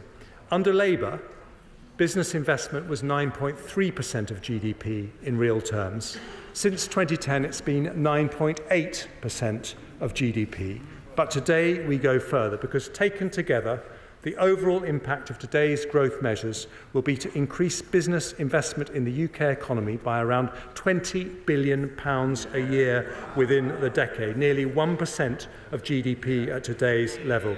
This is the biggest ever boost for business investment in modern times, a decisive step towards closing the productivity gap with other major economies, and the most effective way we can raise wages and living standards for every family in the country. Now, as well as backing business, Conservatives know you need to back the people without whose effort no business can succeed. The entrepreneur taking risks, the builder working weekends, the nurse working nights, and the job seeker leaving benefits behind. I therefore conclude with 3 further supply-side reforms designed to improve the incentives to work in a modern, dynamic economy. And I begin with welfare, and I want to start by thanking the outstanding Work and Pensions Secretary for his help in developing these reforms. He builds on the work of my right honourable friend for Chingford and Woodford Green, who introduced universal credit. Those reforms helped reduce unemployment, which has fallen by over 1 million, but to their shame, the party opposite voted against them 30 times. Because they think compassion is about giving money, we think it's about giving opportunity. But post-pandemic, we still have over 7 million adults of working age, excluding students, who are not working, despite 1 million vacancies in the economy. Many can and want to work, but our system makes that too hard. In the spring budget, I announced 30 hours of free childcare for working parents of 1 to 2-year-olds. That plan, still opposed by the party opposite, starts rolling out in April. It will help tens of thousands of parents return to work without having to worry about damaging their career prospects. Today, we focus on helping those with sickness or disability and the long-term unemployed. Every year, we sign off over 100,000 people onto benefits with no requirement to look for work because of sickness or disability. That waste of potential is wrong economically and wrong morally. So with the Secretary of State for Work and Pensions, last week I announced our Back to Work plan. We will reform the fit note process so that treatment rather than time off becomes the default. We'll reform the work capability assessment to reflect greater flexibility and availability of home working after the pandemic. And we'll spend £1.3 billion over the next 5 years to help nearly 700,000 people with health conditions find jobs. Over 180,000 more people will be helped through the Universal Support Programme, and nearly 500,000 more people will be offered treatment for mental health conditions and employment support. Over the forecast period, the OBR judged these measures will more than halve the flow of people who are signed off work with no work search requirements. At the same time, we'll provide a further £1.3 billion of funding to offer extra help to the 300,000 people who've been unemployed for over a year without any sickness or disability. But we will ask for something in return. If after 18 months of intensive support, job seekers have not found a job, we'll roll out a programme requiring them to take part in mandatory work placement to increase their skills and improve their employability. And if they choose not to engage with the work search process for 6 months, we will close their case and stop their benefits. Taken together with the labour supply measures I announced in the spring, the OBR say we will increase the number of people in work by around 200,000 at the end of the forecast period, permanently increasing the size of the economy. Now, I know that some on the benches opposite would prefer to fill those vacancies in a different way. They hanker after a more liberal immigration regime, or even dream of bringing back free movement. But Conservatives say we should unlock the potential we have right here at home. And we do that with the biggest set of welfare reforms in a decade in today's autumn statement for growth. Now, Mr. Speaker, if we're to incentivise work, we must also tackle low pay. People who get up early, put in the hours and work hard for their families deserve to be paid fairly. Since 2010, those on the minimum wage, now the national living wage, have seen their hourly wage go up from £5.80 an hour to £10.42 an hour. That's a real terms increase of more than 20%. Because we've also doubled the threshold at which you pay tax or national insurance, their after-tax income has gone up not by 20%, but by 25% more than any other income group. Today, I confirm we'll go further and accept the Low Pay Commission recommendation to increase the national living wage by 9.8% to £11.44 an hour. That is the largest ever cash increase in the national living wage, worth up to £1,800 for a full-time worker. And since the national living wage has been introduced, the proportion of people on low pay, defined as earning less than 2/3 of national median hourly income, has halved. But at the new rate of £11.44 an hour, it delivers our manifesto commitment to eliminate low pay altogether. That means by next year, someone working full-time on the national living wage will see their real take-home after-tax pay go up not by 25%, but by 30% compared to 2010. And that is the difference. The party opposite tried to reduce poverty by tinkering with benefits and tax credits. They wanted to move people from just below the poverty line to just above it. But Conservatives know the best way to tackle poverty is through work. By reforming the welfare system, reducing workless households and tackling low pay, we have helped lift 1.7 million people out of absolute poverty since 2010, because a central part of our plan for growth is to make work pay. And so, Mr. Speaker, to the final supply-side measure in today's autumn statement for growth. Because of the difficult decisions that we've taken in the last year, today's OBR forecast shows that borrowing will be lower than forecast in the spring. Debt as a proportion of GDP will be lower than forecast in the spring. Inflation will continue to fall, and our fiscal headroom has doubled. I said I would cut taxes when we could, but only responsibly and only in a way that did not fuel inflation. The OBR today confirm I can deliver a package which does that. For businesses, I've today delivered the biggest business tax cut in modern British history, with the most competitive investment allowances of any large economy. For the self-employed, I've simplified and reformed their taxes by abolishing the compulsory Class 2 charge and cutting Class 4 national insurance. But high employment taxes on 27 million people working in the public and private sectors also disincentivise the hard work we should be encouraging. On top of income tax at 20%, they pay 12% national insurance on earnings between £12,570 and £50,270. That is a 32% marginal tax rate. If we want people to get up early in the morning, if we want them to work nights, if we want an economy where people go the extra mile and work hard, then we need to recognise that their hard work benefits us all. So today, Mr. Speaker, I'm going to cut the main 12% rate of employee national insurance. If I cut it by 1 percentage point to 11%, that would be an extra £225 in the pockets of the average worker every year. But instead, I'm going to go further and cut the main rate of employee national insurance by 2 percentage points from 12% to 10%. That change will help 27 million people. It means someone on the average salary of £35,000 will save over £450. For the average nurse, it's a saving of £520. For the typical police officer, a saving of £630 every single year. And, Mr. Speaker, I would normally bring in a measure like this from the start of the new tax year in April. But instead, tomorrow I'm introducing urgent legislation to bring it in from January the 6th.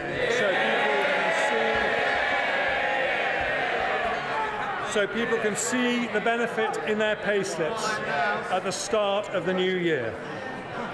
The OBR say reducing a tax on work means more people in work. And they say today's measures will, just on national insurance, will lead to the equivalent of 94,000 full-time employees in our economy, because lower tax means higher growth. And that is the difference between this side and that one. In 13 years, Labour raised taxes in every single budget, but Conservatives cut taxes when we responsibly can. And today we do just that. We cut taxes to help bigger businesses invest. We cut taxes to help smaller businesses grow. We cut taxes for the self-employed who keep our country running. And from January, we cut taxes for 27 million working people whose hard work drives our economy forward. Mr. Speaker, the best universities, the cleverest scientists, the smartest entrepreneurs have given us Europe's most innovative economy. But we can be the most prosperous too. In the face of global challenges, we've halved inflation, reduced our debt and grown our economy. As a country, we're sticking to a plan that's working, and this autumn statement for growth will attract £20 billion additional business investment a year in the next decade, bring tens of thousands of people into work and support our fastest growing industries in a package which leaves borrowing lower, debts lower and keeps inflation falling.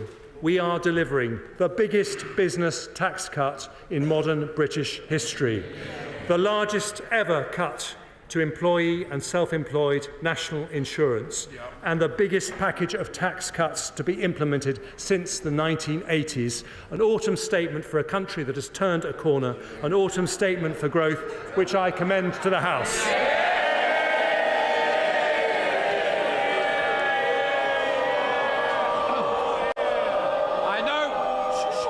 I now call the Shadow Chancellor of the Exchequer, Rachel Reeves.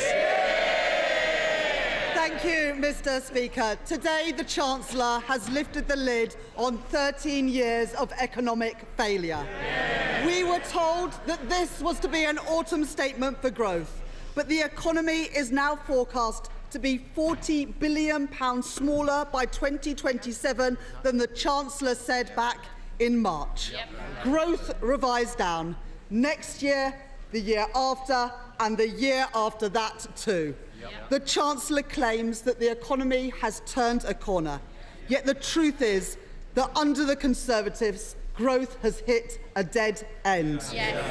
What has been laid bare today is the full scale of the damage that this government has done to our economy over 13 years. And nothing that has been announced today will remotely compensate. Mortgages rising, taxes eating into wages, inflation high with prices still going up in the shops, public services on their knees, and too many families struggling to make ends meet. As the sun begins to set on this divided, out-of-touch, weak government, the only conclusion that the British people will reach is this. After 13 years of Conservatives, the economy is simply not working, and despite all the promises today, working people are still worse off. Mr. Speaker, the centrepiece of today's autumn statement is a cut in the headline rate of national insurance.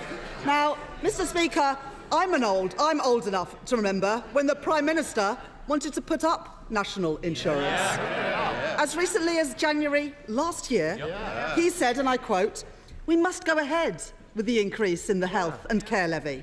It is progressive in that the burden falls most on those who can most afford it." Utter nonsense. It was a tax on working people, and we opposed it for that very reason. Yet again, the Prime Minister is left arguing against himself. In response to last year's autumn statement, I warned that the government was pickpocketing working people through stealth taxes. I have long argued that taxes on working people are too high. Indeed, I said in my conference speech that I want them to be lower.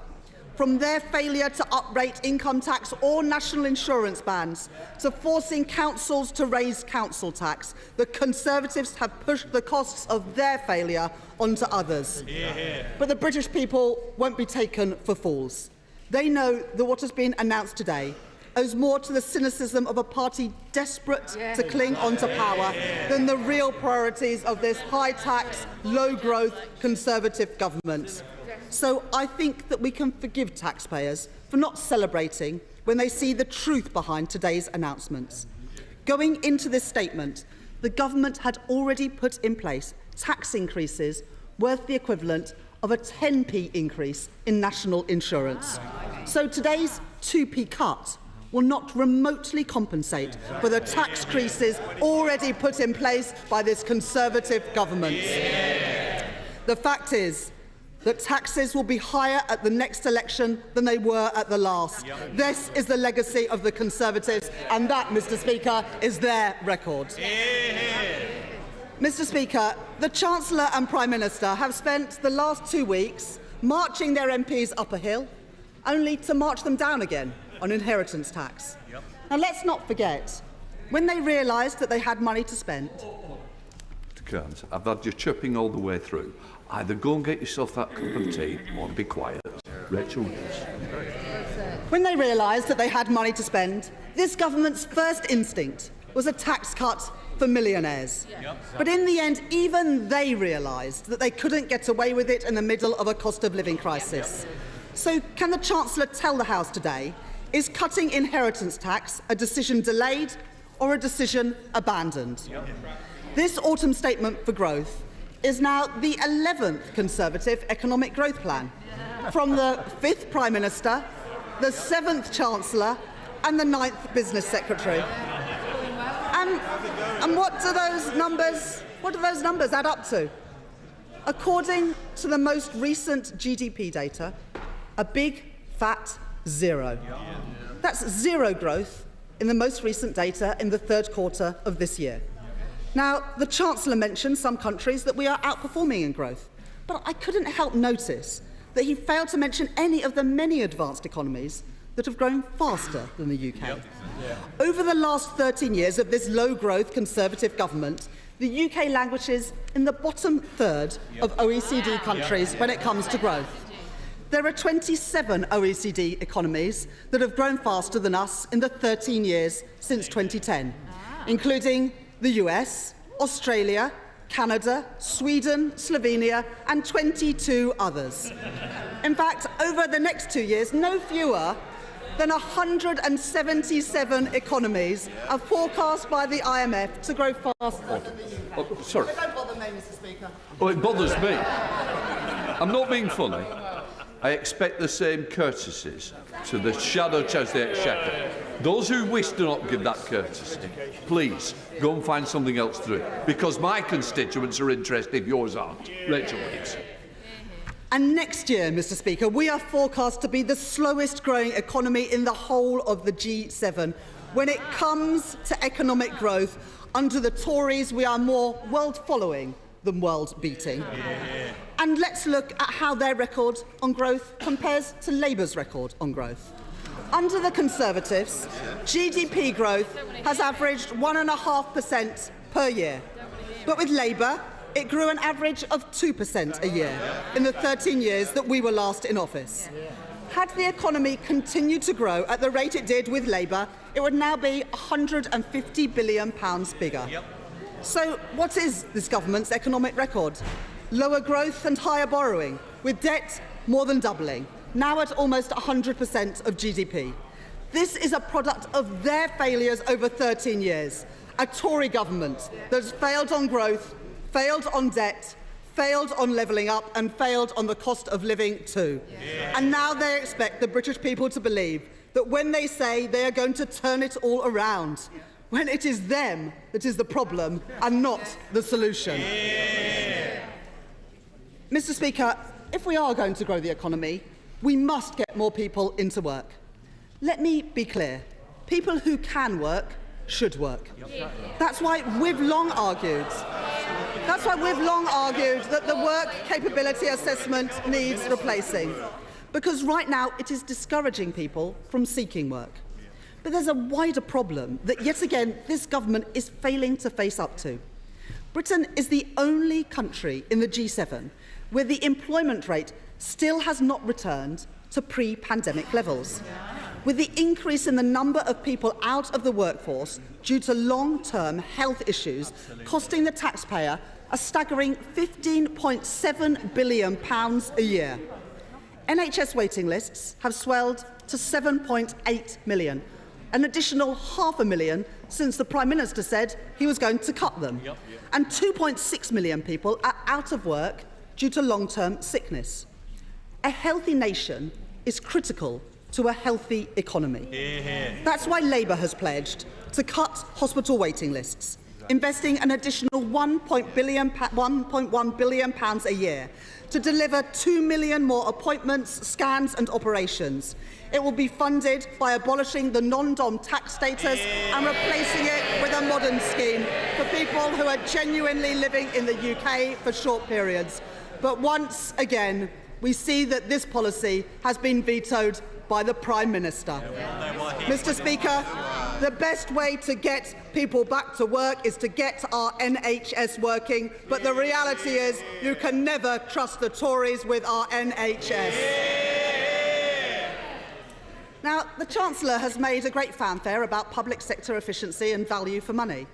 This is from a government that has blown £140 million on a discredited Rwanda scheme and yet are not able to send a single asylum seeker there.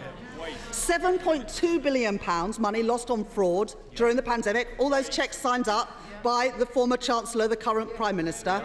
£8.7 billion on PPE that's been written off.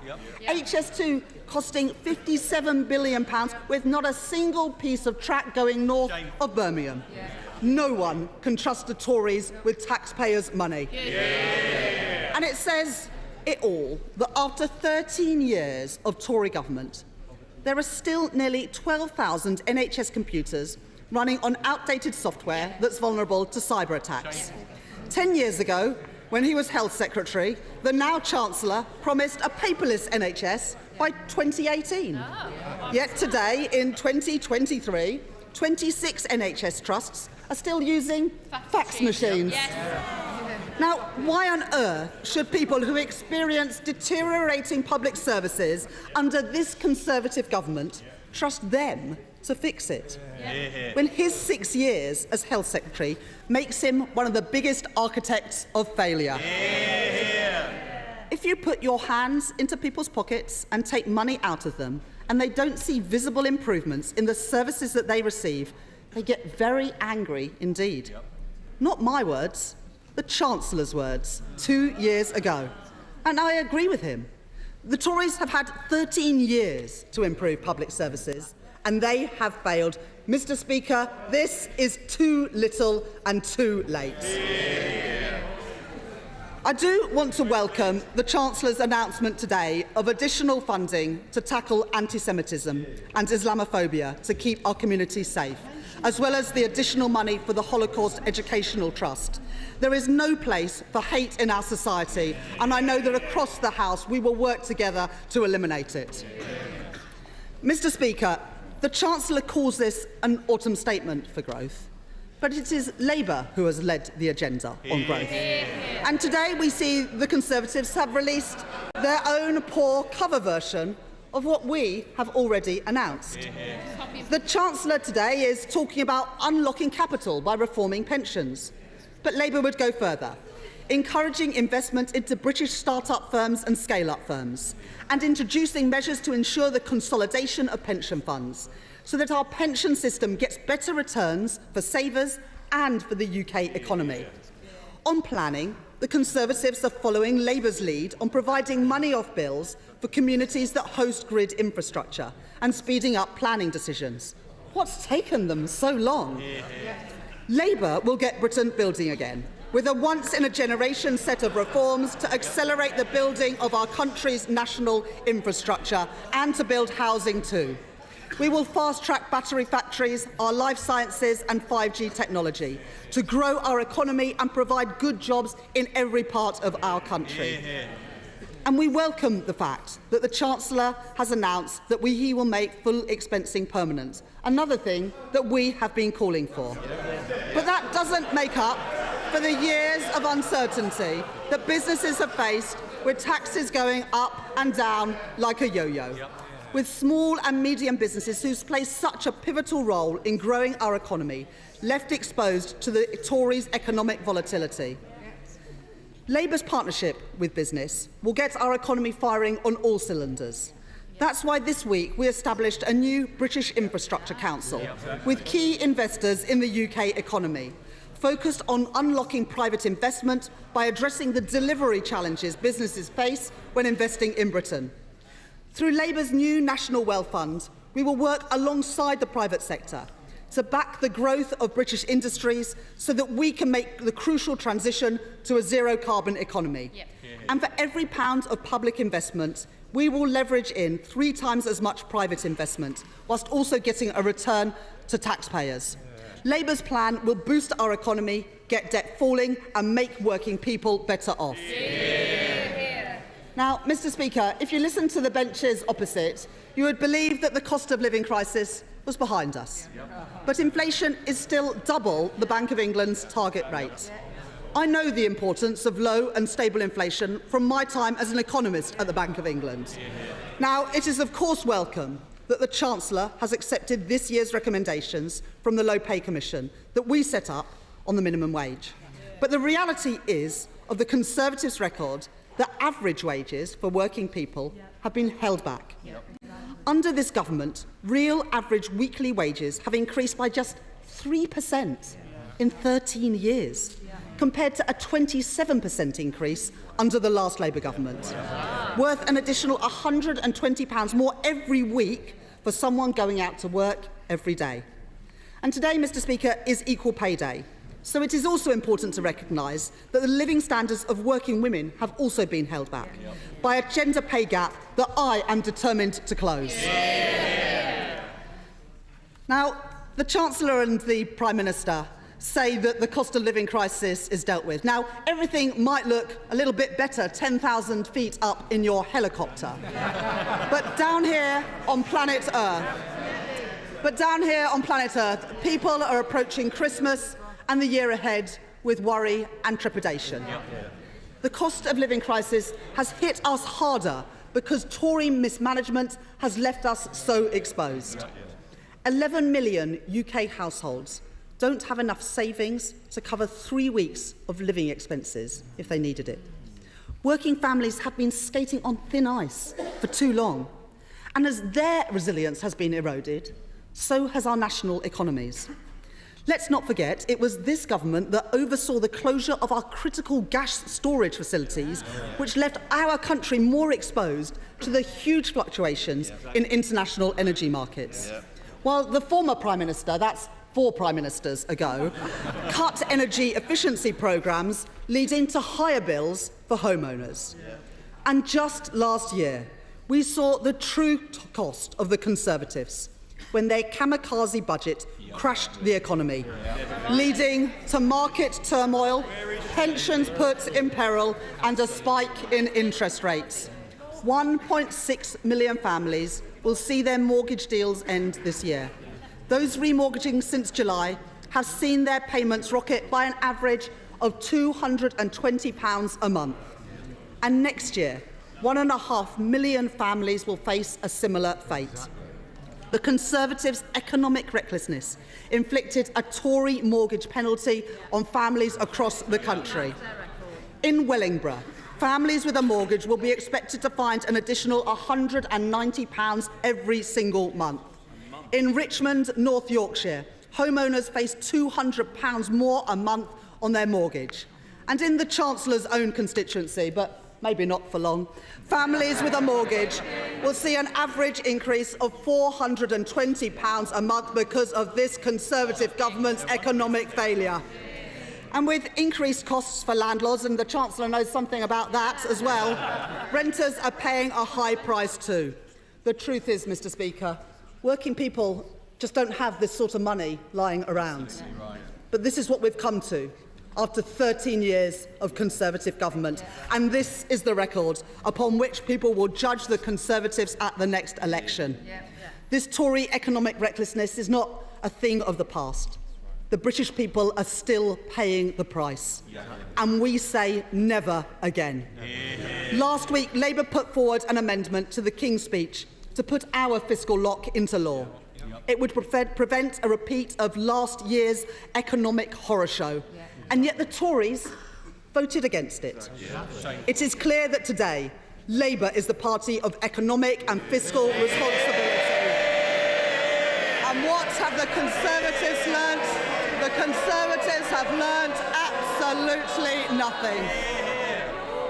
Mr. Speaker, the country is crying out for change. A decaying government can change its personnel, but they have failed to change the direction of our country. In 13 years, we have had 7 chancellors. You wouldn't run a business like this. And you can't run a country like it either. And the Prime Minister can't even promise that this Chancellor will be in place at the next election. Now, we've all heard the reports. When they first came together, it was the fairy tale marriage. But 1 year on, the relationship has hit the rocks. The pair have grown apart, with rumours running rife that the Prime Minister already has his eyes on someone else. But whoever this Prime Minister picks as the Chancellor, the truth is this: Britain is and will be worse off under the Conservatives. They have held back growth. They have crashed our economy, increased debt, trashed our public services, left businesses out in the cold and made life harder for working people. Our country cannot afford 5 more years of the Conservatives. Mr. Speaker, the Ravens are leaving the tower when even Saatchi and Saatchi are saying the Tories are not working.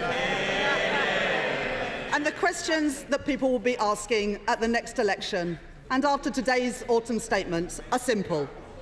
Do me and my family feel better off after 13 years of Conservative government? Do our schools, our hospitals, our police, do they work better after 13 years of Conservative government? In fact, does anything in Britain work better today than when the Conservatives came into office 13 years ago?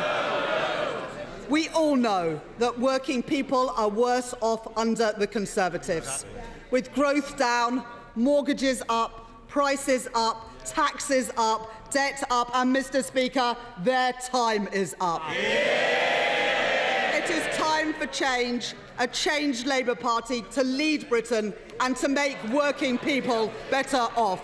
Chancellor of the Exchequer. Thank you, Mr. Speaker. Madam Deputy Speaker, indeed. And I'm afraid the Shadow Chancellor has shown once again that Labour has nothing credible to say on the economy. She tells the papers this morning that she will accept these measures, as you would expect from a copy and paste Shadow Chancellor. And can I say, in all sincerity, that I particularly welcome her conversion to supporting full expensing, which she actually voted against in this House. That is copying and pasting in the national interest, and we welcome it on this side of the House. She compared growth rates under Labour and the Conservatives, but she carefully omitted one fact. Labour inherited a golden legacy from the Conservatives and then proceeded to trash the economy before handing it over. And when it comes to growth, she didn't like it when I reminded her that we have grown faster under the Conservatives than any other major European economy. And she says that she is now converted to Conservative supply-side reforms on welfare. So I look forward to her voting with us on the lobbies on those. But her main policies are not supply-side. It is a demand-side boost to growth. Well, there we have it. The Chancellor responding to the Shadow Chancellor's response to the Chancellor. We're going to duck out of the Commons at this moment and get to the nuts and bolts of what this means for you at home. Delighted to be joined here in the studio by our indefatigable economics and business editor, Liam Halligan. Liam, two big tax cuts here, one for business and one for workers. For a government that was saying weeks ago tax cuts would be irresponsible, even impossible, there's certainly been a change of heart here. As you say, the business tax cut is very significant. On a permanent basis, though nothing's ever permanent in politics, or at least until someone changes the law again, businesses are going to be able to offset 25% of the cost of any investment or approved investments that they make in factory plant, technological upgrades and so on, against their corporation tax bill. That will be a major incentive for firms to invest. What I would say, that's going to benefit big firms more than small firms, because small firms often don't have, as we say, they don't have the balance sheet to invest. They can't raise the funding. They haven't got the spare cash to invest. But still, a lot of people in business will massively welcome that. At the same time, there's going to be a cut in national insurance, the base rate of national insurance from 12 to 10%. That's quite a major change. Why has the Chancellor gone for national insurance? He's gone from national insurance because national insurance is cheaper, because pensioners don't pay national insurance. If you cut the basic rate of income tax by 2 percentage points, it will cost you the thick end of 15 billion quid. This will cost less, but he still gets roughly the same headline. What does it mean for people at home? Well, if you're lucky enough to be earning 35 grand a year, which is above the national average wage, the national average wage is more like £32,500. If you're earning 35 grand a year, that's worth £450 in your pocket, and in a little extra flourish, rather than waiting for a finance bill to kick in the new tax year in April 2024, the Chancellor's, you know, we all know that you spend Christmas and then the credit card bills start hitting the mat in January. Well, this will apply from January, this lower rate of national insurance for employees. And there was another little kicker on national insurance. The type of national insurance that the self-employed pay, that's also going to come down from 9 to 8%. Yes, and now, of course, it is the job of the Shadow Chancellor, Rachel Reeves, to stick the boot in and criticise, of course. But did she make a good point when she said that this cut in national insurance, this rabbit out of the hat, this 2p cut that you talk about, won't be enough to compensate for other tax increases that have come before, not least those tax thresholds? Well, I think Rachel Reeves is not to be underestimated. I mean, in my experience with her, talking to her over many years, you know, she has a very analytical mind, and she was certainly thinking on her feet there. The convention will be there will be been some notice of the main measures in a budget or an autumn statement for Her Majesty's or His Majesty's opposition, but she won't have had long to think that through.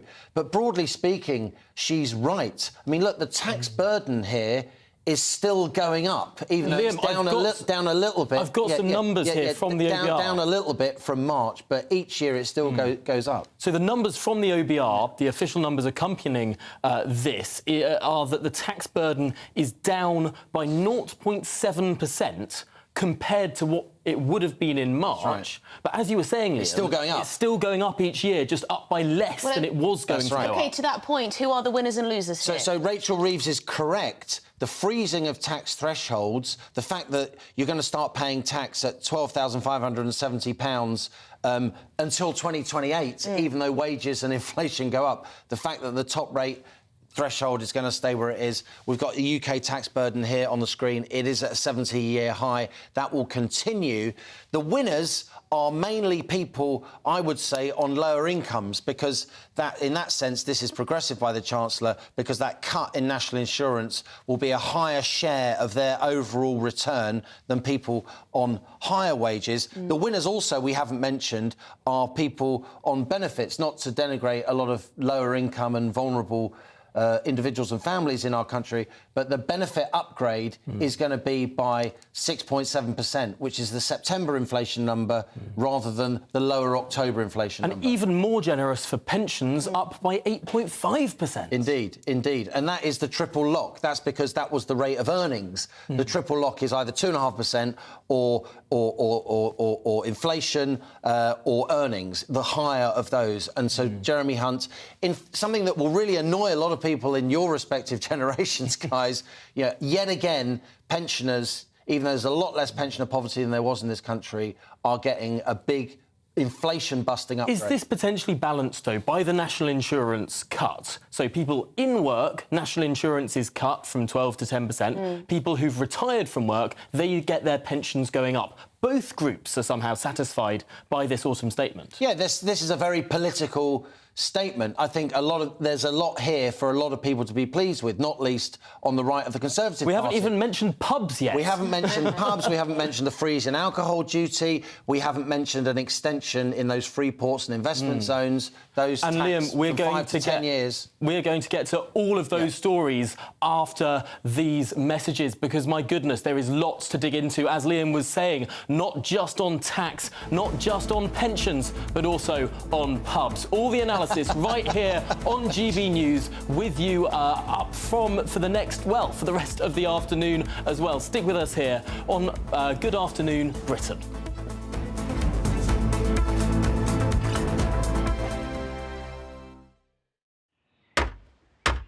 Who is it? We're here for the show.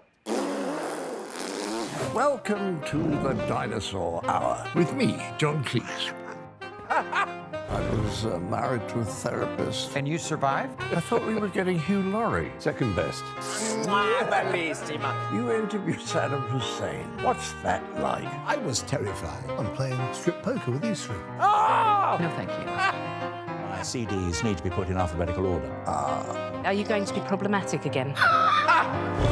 The Dinosaur Hour. Sundays on GB News. Good afternoon, Britain. Good afternoon, Britain. Join us, Tom and Emily, To find out what's happening in the heart of Westminster. and why it matters to you. Weekdays from midday, we bring you the most compelling stories from across the United Kingdom. And from your doorstep to our inbox. That's right, we want to hear from you. GB News. Britain's news channel. I think the most exciting bit for me is talking to people. People who I think are ignored often by the major news channels.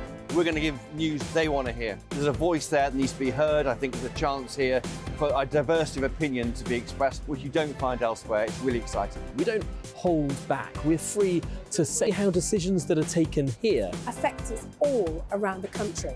Only on GB News, the People's Channel, Britain's news channel. I'm Michelle Dewberry, and I'm not here to tell you what to think. I'd much rather hear what you have to say. So, send in your opinions to gbviews@gbnews.com. Keep them clean, and you never know, I might read them out. With my panel here on Jubes & Co, we debate, we get stuck into the issues of the day on a show where all views are welcome, especially yours. GB News, the People's Channel, Britain's news channel. In the GB Newsroom, we bring you the news as it happens. With our team of dedicated journalists across the UK, we're ready to give you accurate reporting every day. When the news breaks, we'll be there with bulletins on GB News, the People's Channel, Britain's news channel. Your weekend starts here with Friday Night Live with me, Mark Dolan, 8 till 9 on GB News. Big stories, big guests and big laughs as we get you ready for a cracking weekend.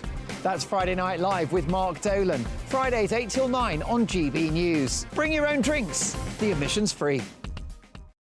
GB News, unlike other broadcasters, isn't obsessed with the London-Westminster bubble. We think there's a nation beyond the M25, and that's why we talk about the issues that matter across the land. Join me on State of the Nation, 8 to 9 o'clock, Monday to Thursday on GB News. Daisy's listening, and you should too.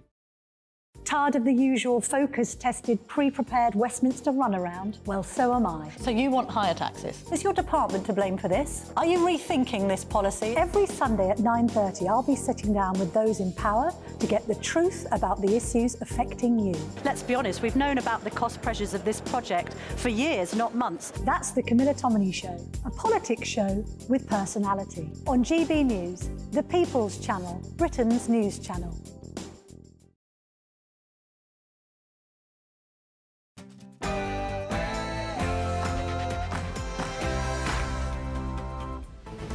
Good afternoon. It is 2 o'clock. The Chancellor has revealed the government's spending plans. Jeremy Hunt says he aims to back business, reward workers and get Britain going.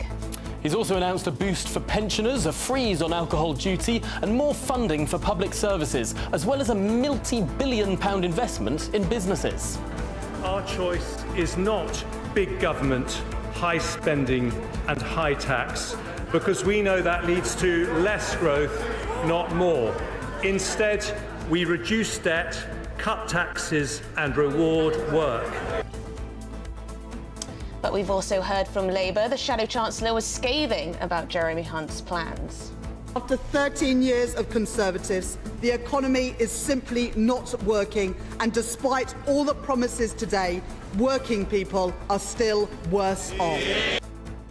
We'll have all the details, reaction and analysis throughout the show, as well as hearing from businesses and individuals right across the United Kingdom. Yes, we'll find out what it means to you now. Also, a tragic story away from the autumn statement. Tributes have been paid to 4 teenagers whose bodies were discovered in a car off a road in Wales. The mother of one of the victims says, "It's just like a nightmare I can't wake up from." But we'll bring you the updates on that story too. Yes, we will.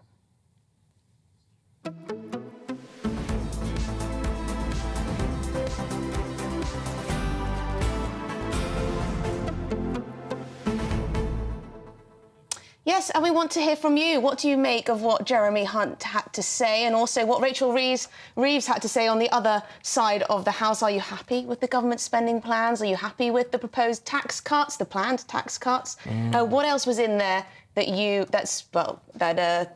think was good, bad, ugly, irrelevant? Let us know. Has the Chancellor convinced you that your finances will get better? Yes, the email, as you surely know by now, is gbviews@gbnews.com, and we'll be getting to some of those through the programme, as well as talking to our roster of experts. All of that to come after your morning headlines.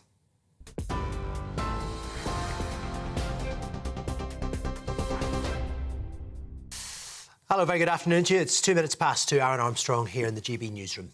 The state pension is going up, business taxes are coming down, benefits will be boosted and the national insurance slashed to 10%, just some of the measures announced in the Chancellor's autumn statement.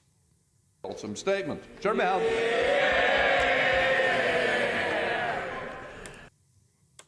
Jeremy Hunt struck an optimistic tone, saying Britain's economy had defied the doom and gloom of some predictions. The biggest change comes in January, when national insurance is cut from 12 to 10%, saving those on average earnings £450 per year, with the self-employed enjoying similar benefits. The triple lock will be kept, taking the state pension up by 8.5% to more than £220 per week. Benefits will also get a boost, up by 6.7% next year, and there will be help for low-income households struggling to afford rent. Our choice is not big government, high spending and high tax, because we know that leads to less growth, not more. Instead, we reduce debt, cut taxes and reward work. However, Shadow Chancellor Rachel Reeves said growth has hit a dead end and cuts to taxes will leave people worse off. After 13 years of Conservatives, the economy is simply not working, and despite all the promises today, working people are still worse off. Well, earlier at a heated Prime Minister's questions, the Labour leader questioned the progress of the government's 5 new pledges, asking Rishi Sunak if he'd forgotten about the NHS. Sir Keir Starmer said while the Prime Minister talks about tax cuts, more than double the population of Wales are on an NHS waiting list in England. Just weeks after becoming Prime Minister, we injected record funding into the NHS and in social care. We also unveiled the first ever long-term workforce plan in the NHS's 75-year history. But I'm pleased he mentioned the 5 pledges because, as he knows, 3 of them are economic, and on a day which we will focus on the economy, I'm pleased to report that we have indeed halved inflation, no thanks to the party opposite. We have indeed grown the economy, and we have indeed reduced debt. That's a Conservative government delivering for this country. Well, the reason he ignored the NHS, not only in his new pledges, but just now, is because 7.8 million people are currently on the waiting lists. That's 500,000 more than when he pledged to bring them down nearly a year ago.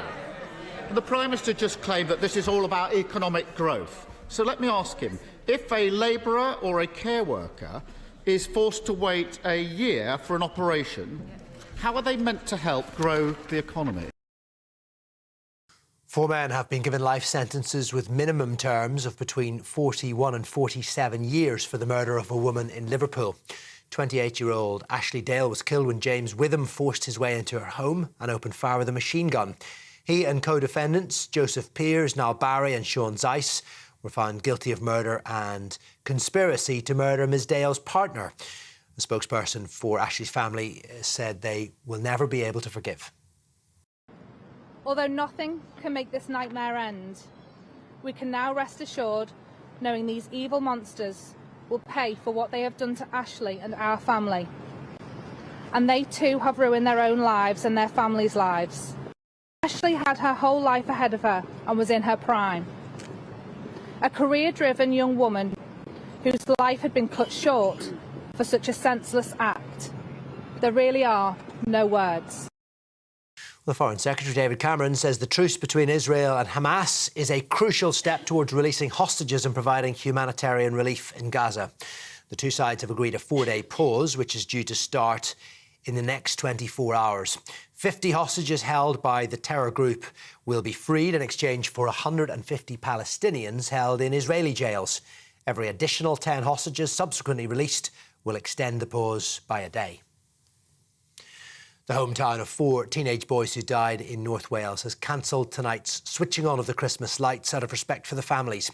Jevon Hurst, Harvey Owen, Wilf Fitchett and Hugo Morris had set off on a camping trip in the Snowdonia area. Their bodies were recovered yesterday after a car was found overturned and partially submerged in water. North Wales Police is investigating how the car left the road. The force says it appears to have been a tragic accident. Well, we're live across the UK on TV, on digital radio. If you want this on your smart speaker, say play GB News. That's it for the moment. I'll be back with more later.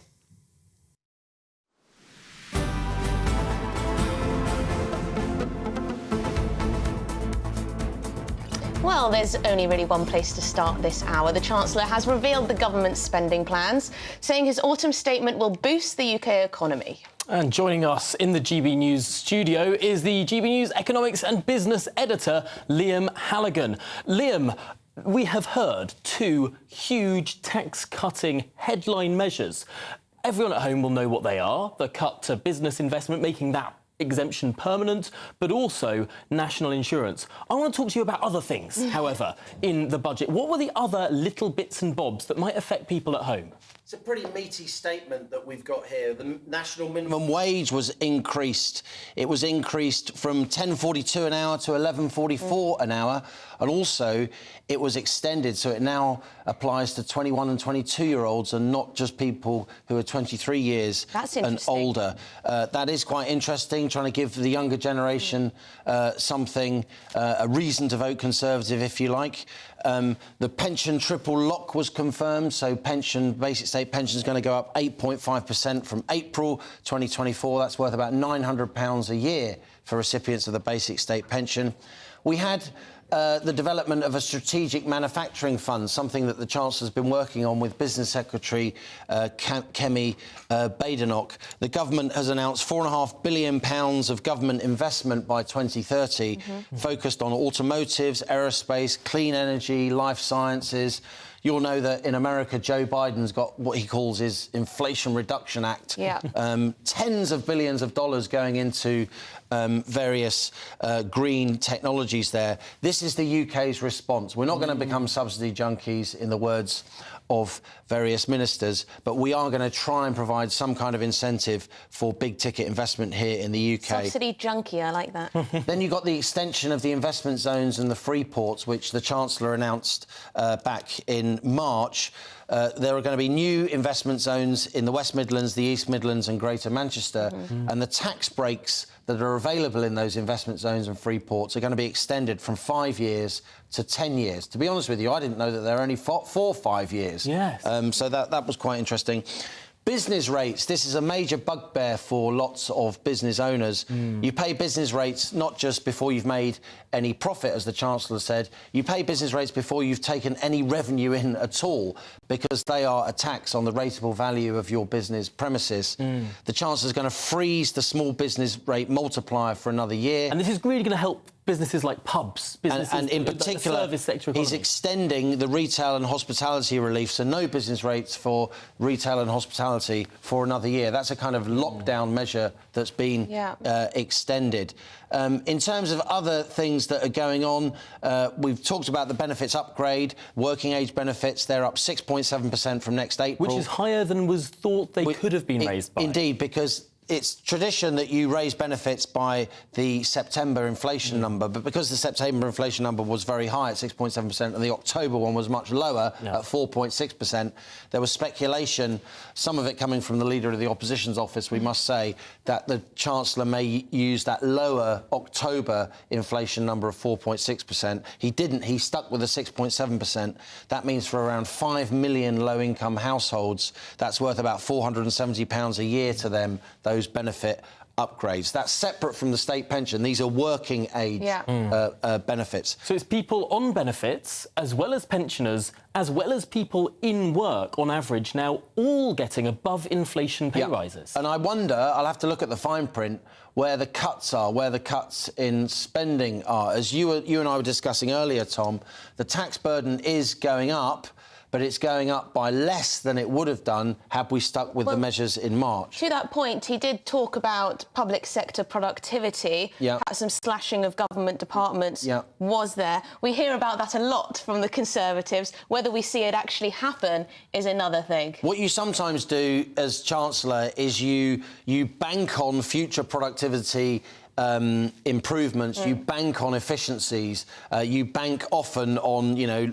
lowering tax evasion so you get more money in, and then you spend those gains before you've even made them. I'm sure there's a little bit of that going on here. He said 0.5% increases on productivity year on year in the civil service, which matches what goes on in the private sector. Do you think that's achievable? It's going to be difficult when you've got so many civil servants, frankly, you know, working from home, refusing to come in.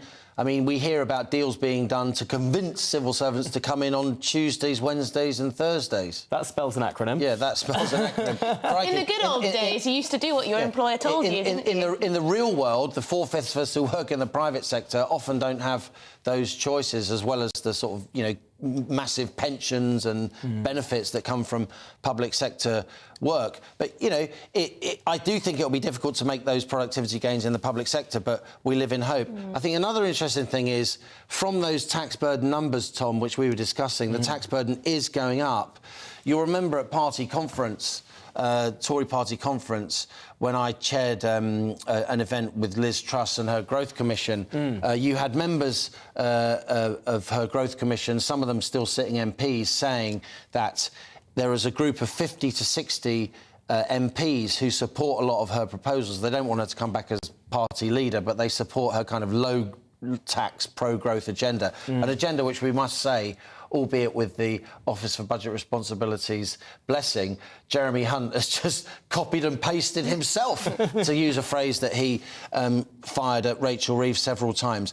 But at that Growth Commission event in Manchester at the Tory party conference, various MPs said publicly that there were 50 or 60 Tory MPs who would not vote for the autumn statement if it increased the tax burden. Now, if the government can't get its finance bill through the House of Commons, that's a confidence issue.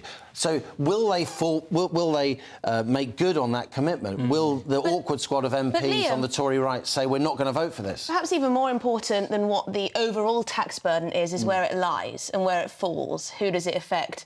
Now, it's difficult to say exactly how the tax burden is spread across the public, but who's paying proportionately the most tax? Are lower income people... has their tax burden gone down, or are they being trapped in higher tax rates? Well, I agree with you. What really happens to people at home, what really matters to people at home is how their tax burden is influenced. But I put it to you that what matters politically is if the right of the Tory party is going to give the Chancellor a break and the benefit of the doubt, or if there's going to be a campaign of, sabotage and we don't like this package of measures. And I think that's why they've put the tax cuts so front and centre, with the business rates tax cut, with the full expensing tax cut, which they're describing this, of course, as the biggest tax cut for business in half a century, and with national insurance. But I think Emily's onto something. It is true that if you lower the starting rate of national insurance, then that is going to disproportionately benefit lower income workers, because more of their wages, if you like, are at that lower level, and so that will benefit them. And it will be very, very difficult for Labour to oppose this. Rachel Reeves did point out that only recently Chancellor Sunak raised national insurance in order to pay for more NHS spending, and now they're lowering national insurance 18 months later. Well, Liam, keep poring over the Treasury documents, the OBR documents. We want to find all of those nuggets of information, and we'll be back with you throughout the programme. But let's get some political reaction now and turn to our political editor, Christopher Hope, in Westminster. Christopher, what is the reaction from those crucial Tory backbenchers? Well, they're getting up to speak right now in House of Commons, but we do know that the government is pretty pleased with it. I've had a text here from a very senior person close to Rishi Sunak wants me to tell you for GBNews that they have controlled inflation, controlled spending and cut taxes. That's certainly the government's position. And this 2% cut, this New Year pay rise for 27 million of us through the cuts in national insurance is something they want to try and trumpet, no question. Labour are pointing out that, as Liam was alluding to just then, that tax is going up to a post-war high as a proportion of GDP, 37.7%. And of course, this idea of fiscal drag, Tom, you know all about that, don't you? Where they've kept these bands that we pay income tax at the same level, and therefore inflation has pulled more of us into them. Well, 4 million more people are paying income tax at 20% by 28-29. 3 million more are paying the higher rate of 40p. So the point is, while they are giving us a big pay boost, I suppose, if you might describe it as that, with a tax cut in January, that we are paying, more of us are paying more income tax, and that's what Labour are keen to highlight. So, but there was definitely a guttural roar, as my position in the press gallery above the Tory benches, the Labour benches, looking back at the Tory benches when that 2% cut in national insurance was raised. Otherwise, it was quite a knotty autumn statement aimed really at business and growth. But the retail offer is a 2% cut in NICs. Christopher, Jeremy Hunt said this is an autumn statement for a country that has turned a corner. Was this statement enough for the party to turn a corner, crucially? Well, we'll see later on, won't we? Jeremy Hunt is talking to the 1922 committee of Tory MPs. Normally, that's quite a cakewalk for him. People will be wanting to support him on this big day. And we'll wait and see how the polls play out and whether the voters want to give this party the benefit of the doubt. I mean, figures buried in the OBR do suggest that inflation is falling, but is falling at a less steep rate because of the measures taken in today's autumn statement. And that's because we're expecting a general election within the next 12 months. So they need to be doing something on tax cuts going into that period. They can't just sit there and wait for inflation to fall further. They're trying to do measures around that to boost the idea. They justify that by saying if we get more people into the workplace, that is better for the economy, better for growth. So it might mean that inflation is it stays higher for a bit longer, but in fact it will mean that it's easier to cut it. Sorry about this music playing. Christopher, as you're joined by, I believe, the delights of a man, a Stop Brexit protester by the name of Steve Bray, it sounds like, we might... do you think we can carry on with this with Chris? I wonder if the noise isn't too much. I can hear you clearly. You can hear me clearly. Just in a very short sentence, Chris, do you think this means that an election is now more likely before the summer or after the summer? Well, I'm always gone long on this. I think it'll be after the summer. I think it'll be when they are looking at growth next year, inflation falling, and they wanted to go in next autumn. It doesn't help any party. No party wants to send its staff and volunteers out to go and try and campaign during the winter when it's dark. But I think they want to go as long as they can to get away from the concerns about trustonomics and the record of the Truss administration short-lived. And give you Chris, as you ably battle the background music there, we'll leave you there and hopefully it'll get a bit quieter on College Green. Because this show is all about, you know, why Westminster, why what happens in Westminster matters to people up and down the country. So let's see how people are feeling up and down the country. We're joined by our reporter Tony Maguire in Glasgow, Jeff Moody at a Christmas market in Exeter, and Sophie Reaper at Coffee Fix in Stockport. So let's go to them now. Who should we talk to first? Let's talk to Sophie Reaper. Sophie, can you tell us what the reaction is where you are? Absolutely. Well, that was a jam-packed autumn statement, wasn't it? And one of the big things that Jeremy Hunt focused on was the support they're going to be providing for families during that cost of living crisis. And that's one of the things we've been here in Stockport today talking about with local people and local families is exactly what they're hoping the support the government will be providing for them will be. So to talk a little bit about that, and we're joined now by Nicole, who is a working mum in the local area. Nicole, in that autumn statement, we heard from the Chancellor that they're going to be increasing universal credit, that they're going to be cutting national insurance. And on the face of it, all of that sounds great. But in real terms, are they doing enough to help families?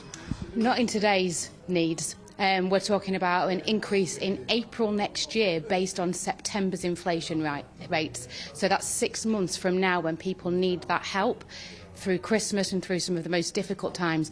So no, for me, they need to actually make that change today in line with the inflation as it is now. I know you're also you're self-employed, you have your own business. There was a lot of talk in the statement as well about what they're going to be doing for self-employed people, including abolishing, I should say, Class 2 national insurance. But do you think that the government is now going to be doing enough for those people who are self-employed?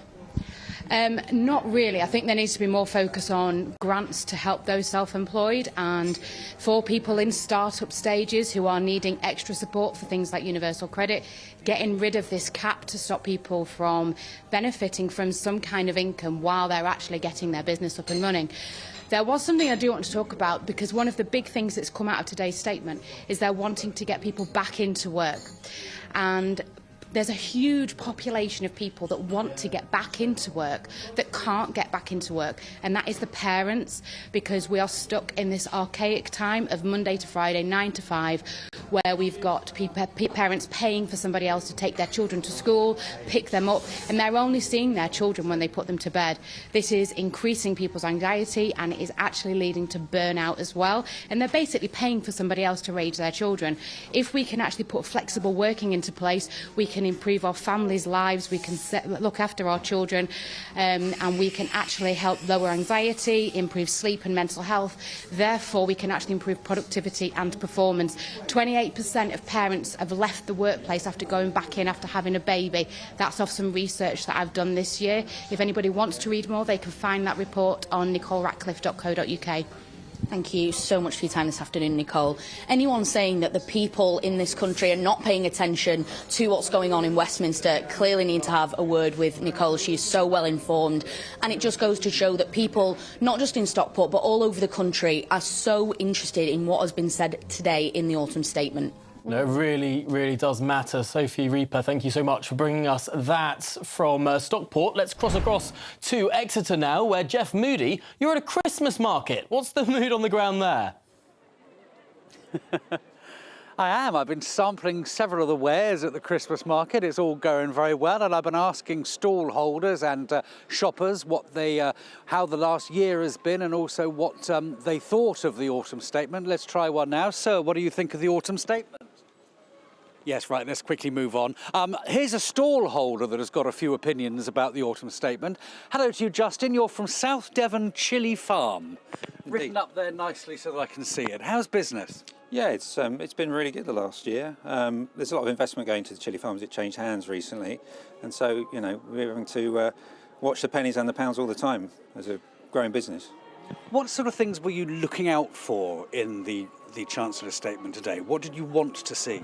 I think the benefit we're going to see is the reduction in the national insurance, which our employees will be paying. So that's going to be a relief for them, because the purse is always tight, isn't it? And so that'll keep our employees happy. So that'll make the staff a lot happy. It won't really affect you per se, will it? But it'll certainly affect the mood amongst your staff. Well, certainly, yeah. I mean, there's been a lot of increases in materials and for glass and jars, which we use a lot of. Obviously, in the chili farms, we grow and produce our own produce. So hopefully, once we get into the nitty-gritty and detail of it, hopefully we'll see some benefit, and there'll be some support for small businesses. The Chancellor is saying the economy is now back on track. We've been talking about the end of the cost of living crisis for some time. Things are certainly getting better, they say. Are you finding that? There is growth in our business, but as I say, as we've had a bit of injection with the new owners, and we need to look in detail at our numbers and see whether, you know, that's due to that, or I think people are holding back us still a little bit, you know. I mean, we're fortunate that we're on a major tourist sort of track down to the south coast in the South Hams in Devon. So that is, we're quite fortunate in that. But still, we need to keep an eye on it and make sure that we're playing the numbers right. And are you finding that because, you know, you're selling a luxury product, are you finding that people are cutting back on their luxuries?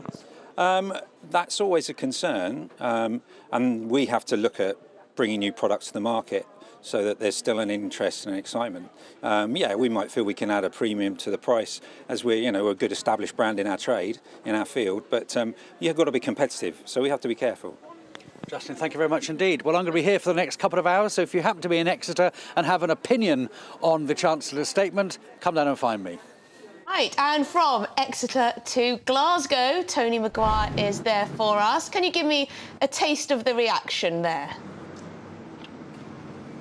Yes, good afternoon. Unfortunately, I haven't been sampling the mulled wine and the minced pies. Instead, I've been here in Glasgow trying to work out how much of this autumn statement is impacted by devolution and what that means for the Scottish budget in 4 weeks. Now, I've been taking a real close look today at the property market and how today's autumn statement affects both renters, first-time buyers, and of course buy-to-let owners as well. And one of the main concerns really is about the idea of a lot of these place names and locations that were spoken about today, not much of a mention north of the border. So to help me work out through this mess, I've got John O'Malley, who is CEO of Passiti Jones, the wonderful estate agent and solicitors that are right across Scotland. John, thank you for joining me. To tell me an idea, we're taking a little bit more time, I think, to work out how much of these rent proposals are effective up in Scotland. But let's talk about some of these new home proposals. We've heard 110 million this year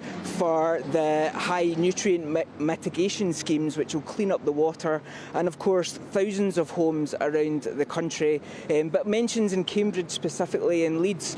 Does this give you an idea, even though no mentions of Scotland, that the government is understanding this housing crisis that we have just now? I'm not entirely sure that they are. The housing crisis has been going for quite a while, and there hasn't been enough money or enough effort from politicians either side of the border to actually address it properly. The public need new homes, they need an awful lot of them.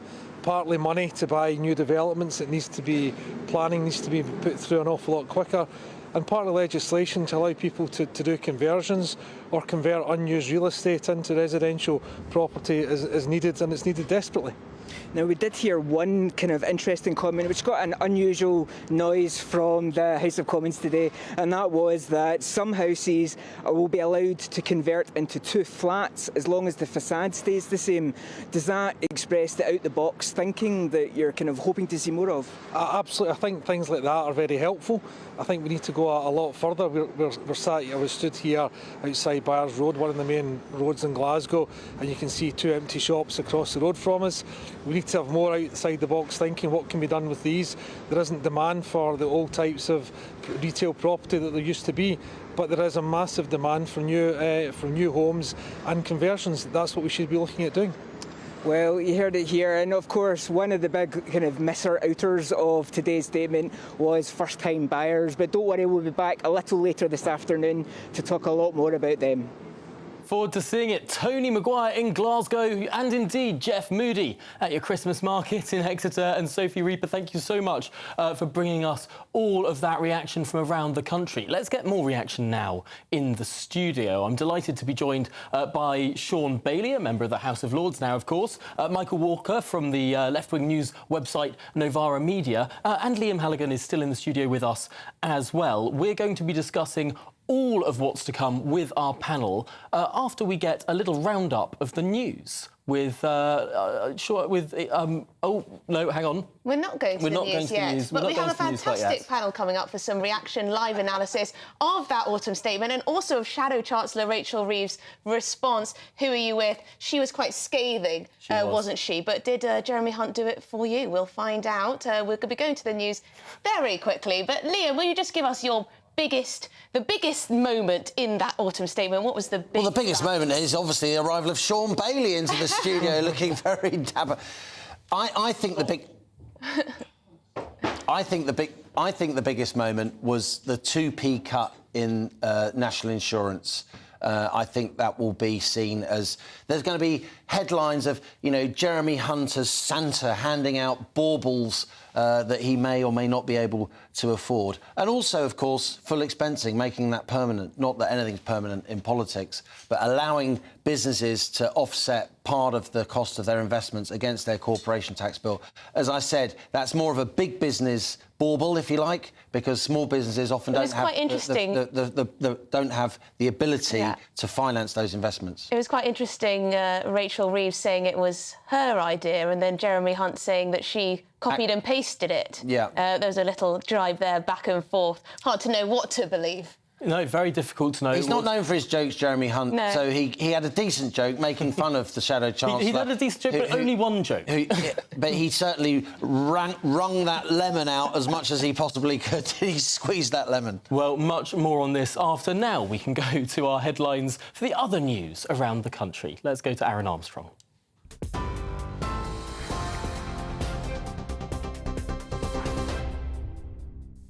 Very good afternoon. It's 2:31. We will start with the autumn statement. The Chancellor has announced a 2% cut to national insurance, which he says will benefit 27 million people. Autumn statement. Jeremy Hunt.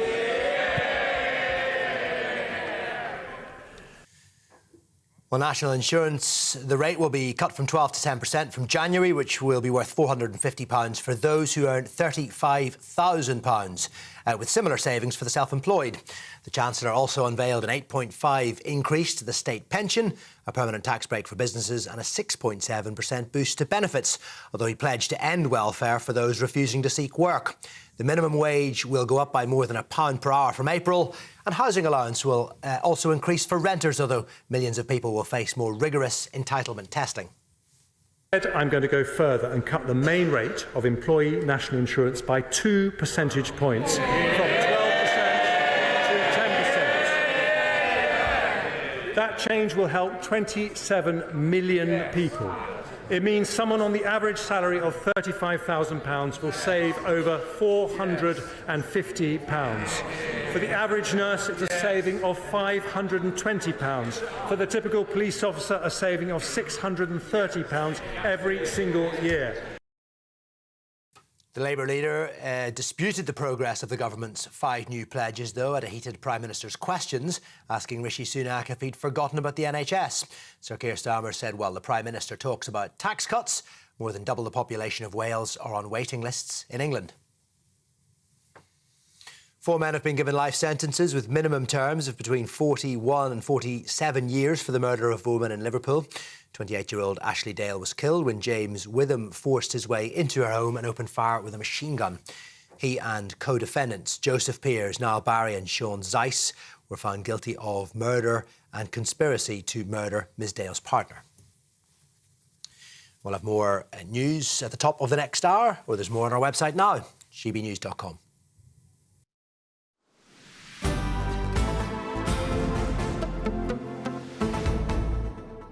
For exclusive, limited edition and rare gold coins that are always newsworthy, Rosalind Gold proudly sponsors the GB News Financial Report.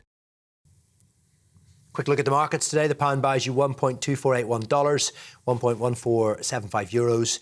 The price of gold, £1,602.84 per ounce. The FTSE 100 is at 7,478 points. Rosalind Gold proudly sponsors the GB News Financial Report.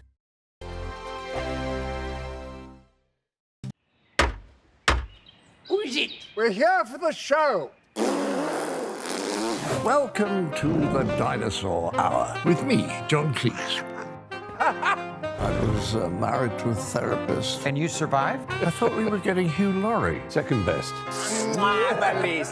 You interviewed Saddam Hussein. What's that like? I was terrified. I'm playing strip poker with you three. Oh! No, thank you. My CDs need to be put in alphabetical order. Are you going to be problematic again? The Dinosaur Hour. Sundays on GB News.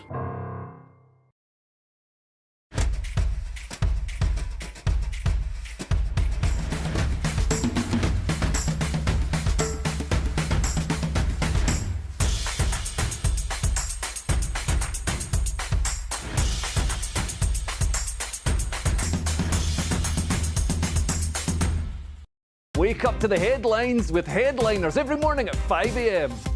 We treat you to the day's biggest stories before anyone else, 7 days a week. You can catch up on everything you need to know before you've even had your kippers. Headliners every morning at 5 a.m. only on GB News, the People's Channel, Britain's news channel.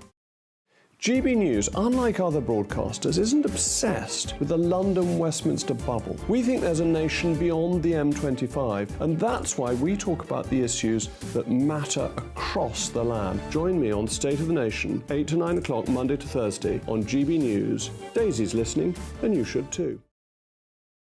I think the most exciting bit for me is talking to people. People who I think are ignored often by the major news channels. We're going to give news they want to hear. There's a voice there that needs to be heard. I think there's a chance here for a diversity of opinion to be expressed, which you don't find elsewhere. It's really exciting. We don't hold back. We're free to say how decisions that are taken here affect us all around the country. Only on GB News, the People's Channel, Britain's news channel.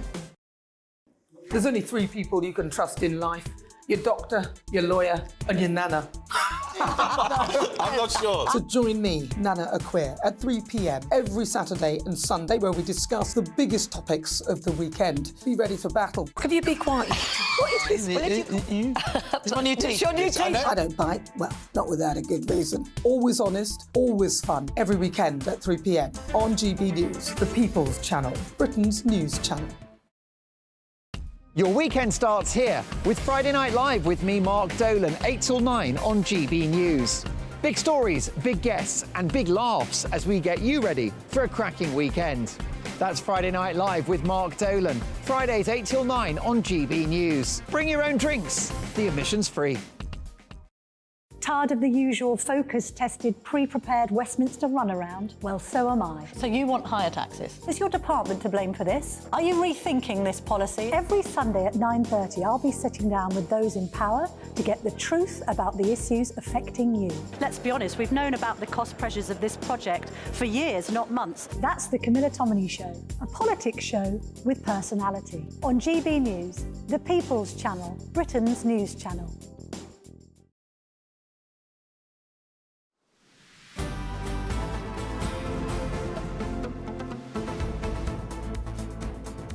Welcome back. We're joined now by the Conservative peer and former London mayoral candidate Lord Sean Bailey and broadcast journalist and author Michael Walker.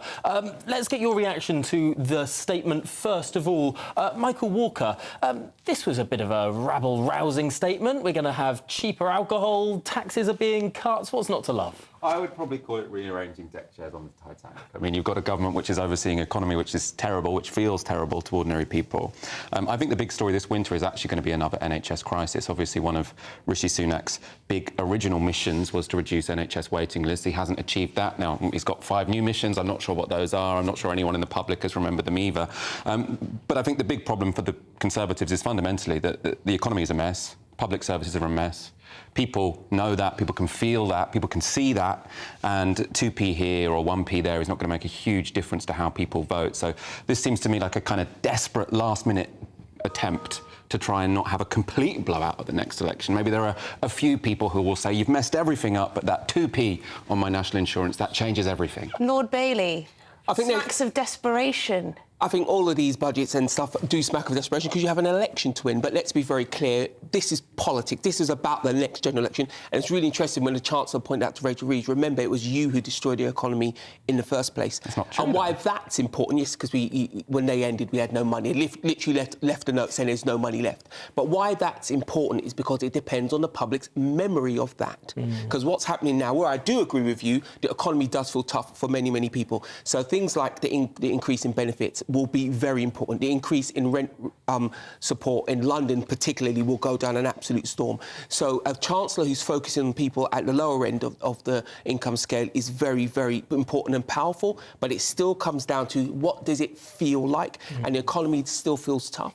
But the opportunity he does have, inflation is coming down, and we all know when you give poorer people their money, they spend it back in your economy, so that also has a positive effect as well. Or they give it to their landlord. That's a big problem. But it still enters your economy. She had a point, though, didn't she, Rachel Reeves, the Shadow Chancellor, when she pointed out that the tax burden has increased and it remains higher despite this 2p cut in national insurance. There's no doubt that she's correct, and I've said all along we should have been lowering that tax burden. But also what she has to remember, she signed up for the thing that helped grow the tax burden, which was all the measures under lockdown. Labour were fully on board with all of those, so she can't act like she would have done something different, because when she was asked, she said, let's go ahead and do it. And the public are aware of these things. So it's all about what does it feel like. And yes, there is a feeling that it is tough, and that's a fact, particularly for people at the lower end, but it's about people's memory. And if the Chancellor in his next statement can add to this good feeling, he may be able to help the party move forward. It's interesting, Sean, you talk about the similarity between the two parties, because I think on full expensing, this idea that business investment won't be taxed, that's been agreed between the two parties. Are we very interested to see what the Labour Party does on this national insurance cut? I think they'd probably support it, to be honest. That would be the political thing to do. On many issues, you can't put a cigarette paper between them. Indeed, if you're under the age of 12, you'll never be able to put a cigarette paper between these two parties because they're both in favour of banning you from ever having cigarettes. Michael Walker, are these two parties too similar? Yes, I think so. I mean, there was a recent Economist sort of leader which coined the name Miss Heaves, and then there was a very freaky cartoon image where they'd merged Rachel Reeves' face with that of Jeremy Hunt. And I do think we're seeing, I mean, small c conservatism from both parties when it comes to the economy. And you'd want to take us way to the far left. I'm a bog standard social democrat. I don't mind slightly higher taxes so that we can have a European-style welfare system. No, I genuinely am a bog-style social. I'm the centrist among Navarra media. Okay. I'm a bog-standard social democrat. I mean, I think one thing that's interesting to note here is you've got David Cameron back on the front bench. You've got Jeremy Hunt giving this speech, obviously, as Chancellor, who was a big mover and shaker in that era of the Conservative Party.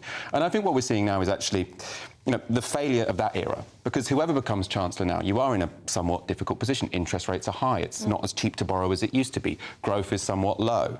But at the same time, we have crumbling infrastructure. Anyone walking around the country can see that not much works. You're waiting a very long time to see a doctor, and those hospitals, by the way, are crumbling. There's a real problem with sort of capital investment in hospitals.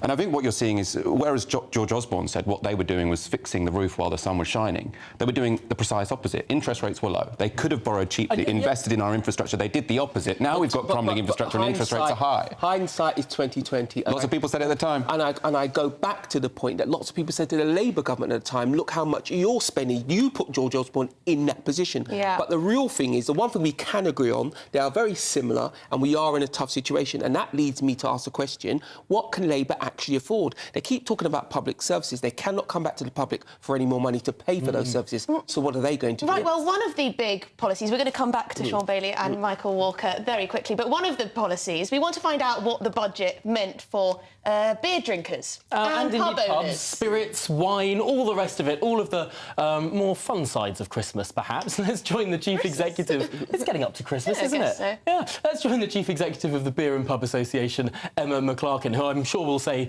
beer is not just for Christmas. But we will be talking to Emma McClarkin. For example, alcohol duty has been frozen for the next year. Emma McClarkin, that must be a positive move in this autumn statement. Well, on the whole, it was a positive statement by the Chancellor in recognising the contribution that the beer and pub sector make to our communities up and down the country, and absolutely freezing that beer duty and keeping a pint affordable for all is definitely a positive, as is the absolutely critical headroom that we need through the business rates relief extension, particularly, though, in order to help us absorb the new living wage increases that we've seen today. But hopefully, as a package, it will keep our pubs open and will keep the customers coming in.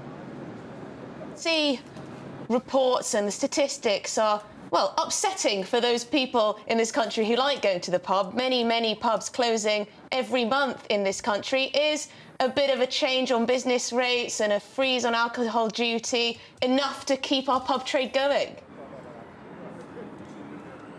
Well, only time will tell. We would have liked to have seen a little bit more support in terms of the multiplier actually being frozen on business rates as well. However, we are not churlish. We want to see the support coming for the sector, and the recognition is worth a lot. But as you say, you know, there are thousands of pubs closing at the fastest rate that we've seen even during the pandemic. And we need to keep a critical eye on the future of the beer and the pub sector in order to make sure that they can keep adding not only the economic value to those local communities, but also that crucial, intangible social value too. Now, of course, we did get some small measures on business rates, something that will help many pubs across the country to a degree. But the Labour Party for 3 years now has been promising to abolish business rates altogether. Now, they haven't quite spelled out what they'd replace business rates with. They would say they'd introduce something else. But is that something, that more bold action on rates, something that perhaps the Beer and Pub Industry Association is leaning more towards? Well, we really needed to hear from the government today. We heard earlier this week from the Labour Party their reinforced commitments to completely reforming business rates altogether. And that is very appealing to business right now in all shapes and form, but absolutely in the beer and pub sector too. So we're hearing now that we're extending that business rates relief, hugely valuable to us in terms of this critical moment of growth and recovery. And that's where we want to be. We want to be growing this economy. We need to see all political parties committing to supporting the Great British Pub and our Great British Brewers. There's so much that we can give. Very much for your time, Emma McClarkin there, who is the Chief Executive of the Beer and Pub Association. Quite a good title there. Good job, that one. Yeah. Thank you very much for your time, Emma. Let's bring in Liam Halligan, who's been crunching the numbers and the detail and is all over the autumn statement. Tell us, Emma. You don't know that. I might be doing my online shopping. I'm guessing you're crunching the numbers for us. Pubs, are they a good test of where we are as an economy? I think they are. I mean, there's, you know, the post-lockdown, I think Number 10 gets it, that people really missed being together in their communities. It's also clear that for several years now, even before lockdown, we've been losing lots and lots of pubs, and pubs are often vital parts of local communities. So he's extended the relief on business rates for hospitality and retailing. A lot of pubs, you know, that's 20 grand off their tax bill roughly a year. A lot of them will like that. And by freezing alcohol duty, he's also showing that somebody who comes across, let's be generous, as somewhat robotic, he has got a sense of humour, and he does understand some of the more fun things in life. So a lot of people will welcome this. It does feel like a pre-Christmas statement. It'll be ho-ho hunt, I think it's going to be. If I was a tabloid editor, they can have that for free. It does feel as if this is a pre-Christmas statement. He's got the NIC, the National Insurance reduction, coming in for the early January, just when the credit card bills start hitting the mat. And before that, we can all enjoy a pint knowing that it's not going to be duty added to it. That will probably take about 3p off the cost of what a pint would have been. Not 3p cheaper, but Michael, the 3p increase won't happen. I was going to say, that's the sign of someone who was doing their Christmas shopping, not crunching the numbers. Are we too obsessed with what's going on in our pubs? You know, not everyone goes to the pub, do they? I'm a big believer in going to the pub. Thought you might. I mean, I'm in favour of reducing in general VAT, I think, on the social economy. So I think it is odd that you sort of pay less VAT when you're buying stuff in the supermarket than when you're going out, because obviously going out is a good thing. That creates social connections for people. Lots of people are lonely in our society. So I think the idea of making it cheaper to go out is a good thing. I mean, to go back to my big bugbear, I think what would make many people in major cities spend more on hospitality and going out would be if their rent was a little bit lower. And I think actually that is one difference between the Labour Party and the Tories. I'm somewhat uninspired by Labour, but I think they would build more houses. So the Labour Party has a big rhetoric on this, but when you look at their policy, it's a few new towns, and they're not saying where those towns would be. If they get in, there would be an almighty battle on their backbenches in terms of where they're going to do this building. Now, the Conservative Party talks small on housing, but Michael Gove's announcement, which we heard a little bit more from Jeremy Hunt now, is a huge, hundreds of thousands of new homes in Cambridge, in Leeds and in East London. These huge, using development corporations in the same way the Labour Party would say they would do it with their new towns policy. I wonder if there is actually that much difference on policy. Huge difference in rhetoric, but potentially not on policy. Here's the thing. This reminds me of Sadiq Khan talking about rent controls. It means nothing until you give details. Sadiq Khan has talked about rent controls forever, but he can't ask the government for them because he doesn't know what type. He's saying it because the words sound good, but he's not delivering it because he knows he legally can't do it. And that's the key thing. And why this budget, I think, will work, why this autumn statement will work, is because they've given a cut in NI, which affects people on better who have lower income. They've talked about lifting up people who are on benefits to the higher level, because they could have did a 4%, but they stuck with a higher level. They've kept pensioners, triple lock going on, because pensioners are the ones who cannot change their income regardless of what else goes on in the world. The point is, the biggest scandal in the Western world is the working poor.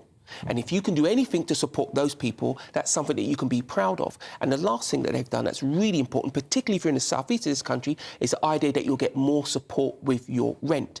And anybody who talks about these measures, who doesn't give details, particularly if they're in the Labour Party, shouldn't be listened to. Because it's easy to promise these things, you have to explain how you're going to pay for them. Lots of stuff about getting back to work, of course. But let's hear from a British business. Joining us now is Chief Operating Officer at Incoms Training. They train 700 apprentices and over 2,000 workers in skilled courses and electronics, the type of thing I'm sure Rishi Sunak wants to see more of. Thank you for joining us. Tell me your reaction. Will this autumn statement help you?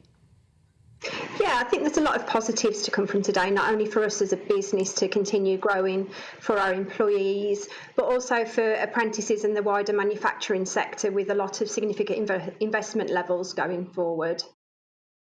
What was it specifically with regard to the statement? Did we hear some detail with regard to apprentices? Did we hear detail with regard to potentially young people going into the workplace? Yeah, I think it started before the autumn statement. In the Prime Minister's questions first this morning, they alluded to an apprentice education secretary, which we're really for this.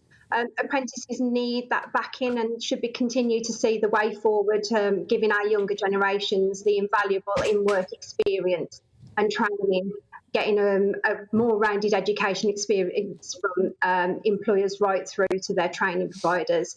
But then going forward into the statement, it was the increase in wages for apprentices that we see as a major part, getting the youngsters to see that perhaps not going for a job role in retail or fast food, but seeing what they can get for future prospects out of an apprenticeship.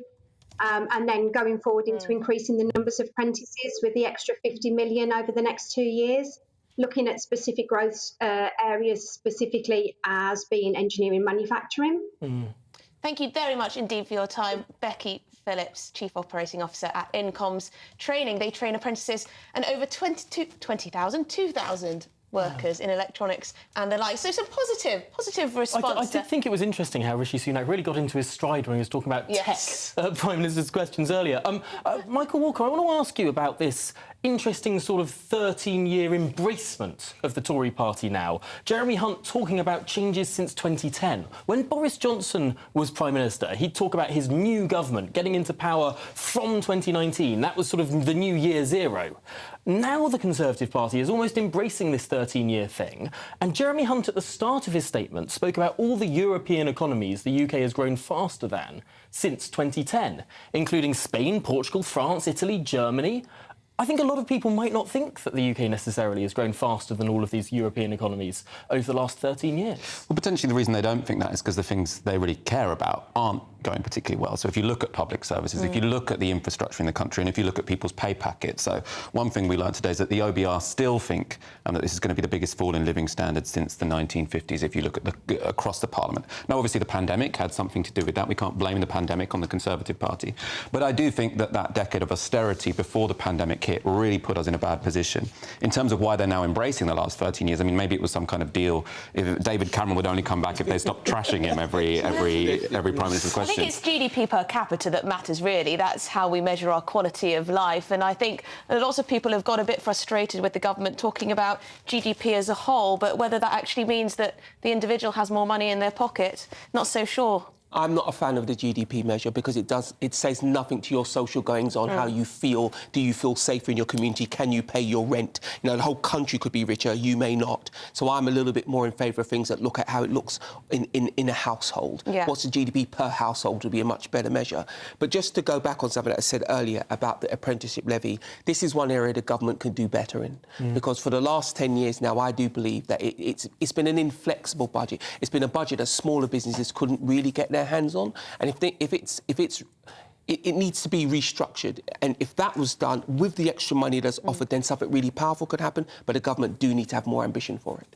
Well, Sean Bailey, Michael Walker, thank you so much for talking us through those big issues. Let's cross now. And Liam Halligan. Oh, and Liam. I was going to come back to Liam after we went to the next one, because Liam, of course, has been with us through the whole programme. But thank you too to Liam. Got plenty of shopping done. I can tell you're really working, because I know when you're being nerdy, you put your glasses on. That's how we know you're. He's spending his national insurance before it's covered. Let's cross now to Martin Daubney, who is, of course, coming up next. Martin, what's on your show?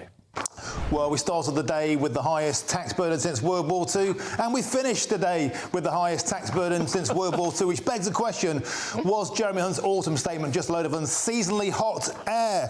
Now, also, there have been winners, of course, pensioners, and also, surprisingly, Rachel Reeves' style budget, because a boost for the jobless makes you wonder, was it a very Tory autumn statement? We'll be grilling politicians, economists, and speak to ordinary people for what they made of today's announcement. There we go. He gets straight to the point, doesn't he, Martin Daubney? Sounds like a fantastic show. Lots of big questions. Yes, tax burden stays the same, really. Yes, so there you go. Marginally down on where it would have been, although up on where it is. I think that makes sense. My goodness, what a busy show it has been. You've got to take a small win, Tom. See you tomorrow.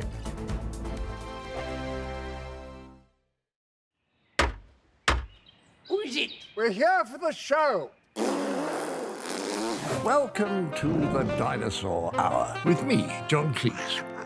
I was married to a therapist. And you survived? I thought we were getting Hugh Laurie. Second best. You interviewed Saddam Hussein. What's that like? I was terrified. I'm playing strip poker with you three. Oh! No, thank you. My CDs need to be put in alphabetical order. Are you going to be problematic again? The Dinosaur Hour. Sundays on GB News. Good afternoon, Britain. Good afternoon, Britain. Join us, Tom and Emily, to find out what's happening in the heart of Westminster and why it matters to you. Weekdays from midday, we bring you the most compelling stories from across the United Kingdom. And from your doorstep to our inbox. That's right, we want to hear from you. GB News, Britain's news channel.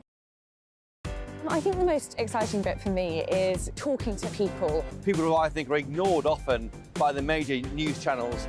We're going to give news they want to hear. There's a voice there that needs to be heard. I think there's a chance here for a diversity of opinion to be expressed, which you don't find elsewhere. It's really exciting. We don't hold back. We're free to say how decisions that are taken here affect us all around the country. Only on GB News, the People's Channel, Britain's news channel.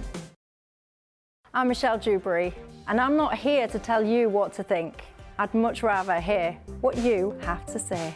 So send in your opinions to gbviews@gbnews.com. Keep them clean, and you never know, I might read them out. With my panel here on Jubes & Co, we debate, we get stuck into the issues of the day on a show where all views are welcome, especially yours. GB News, the People's Channel, Britain's news channel. In the GB Newsroom, we bring you the news as it happens. With our team of dedicated journalists across the UK, we're ready to give you accurate reporting every day. When the news breaks, we'll be there with bulletins on GB News, the People's Channel, Britain's news channel. Your weekend starts here with Friday Night Live with me, Mark Dolan, 8 till 9 on GB News. Big stories, big guests and big laughs as we get you ready for a cracking weekend.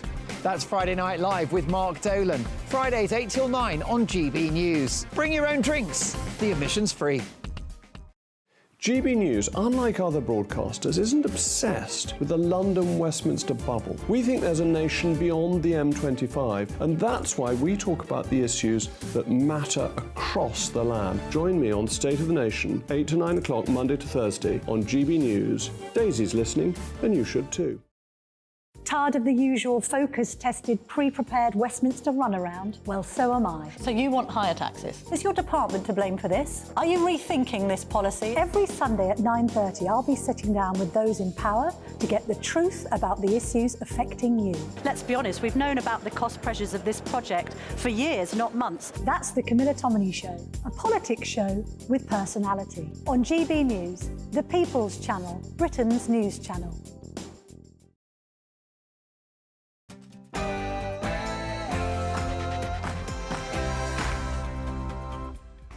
Good afternoon, welcome to the show. I'm Martin Daubry. It's 3 o'clock. Loads coming up on today's show. Of course, it's an autumn statement special.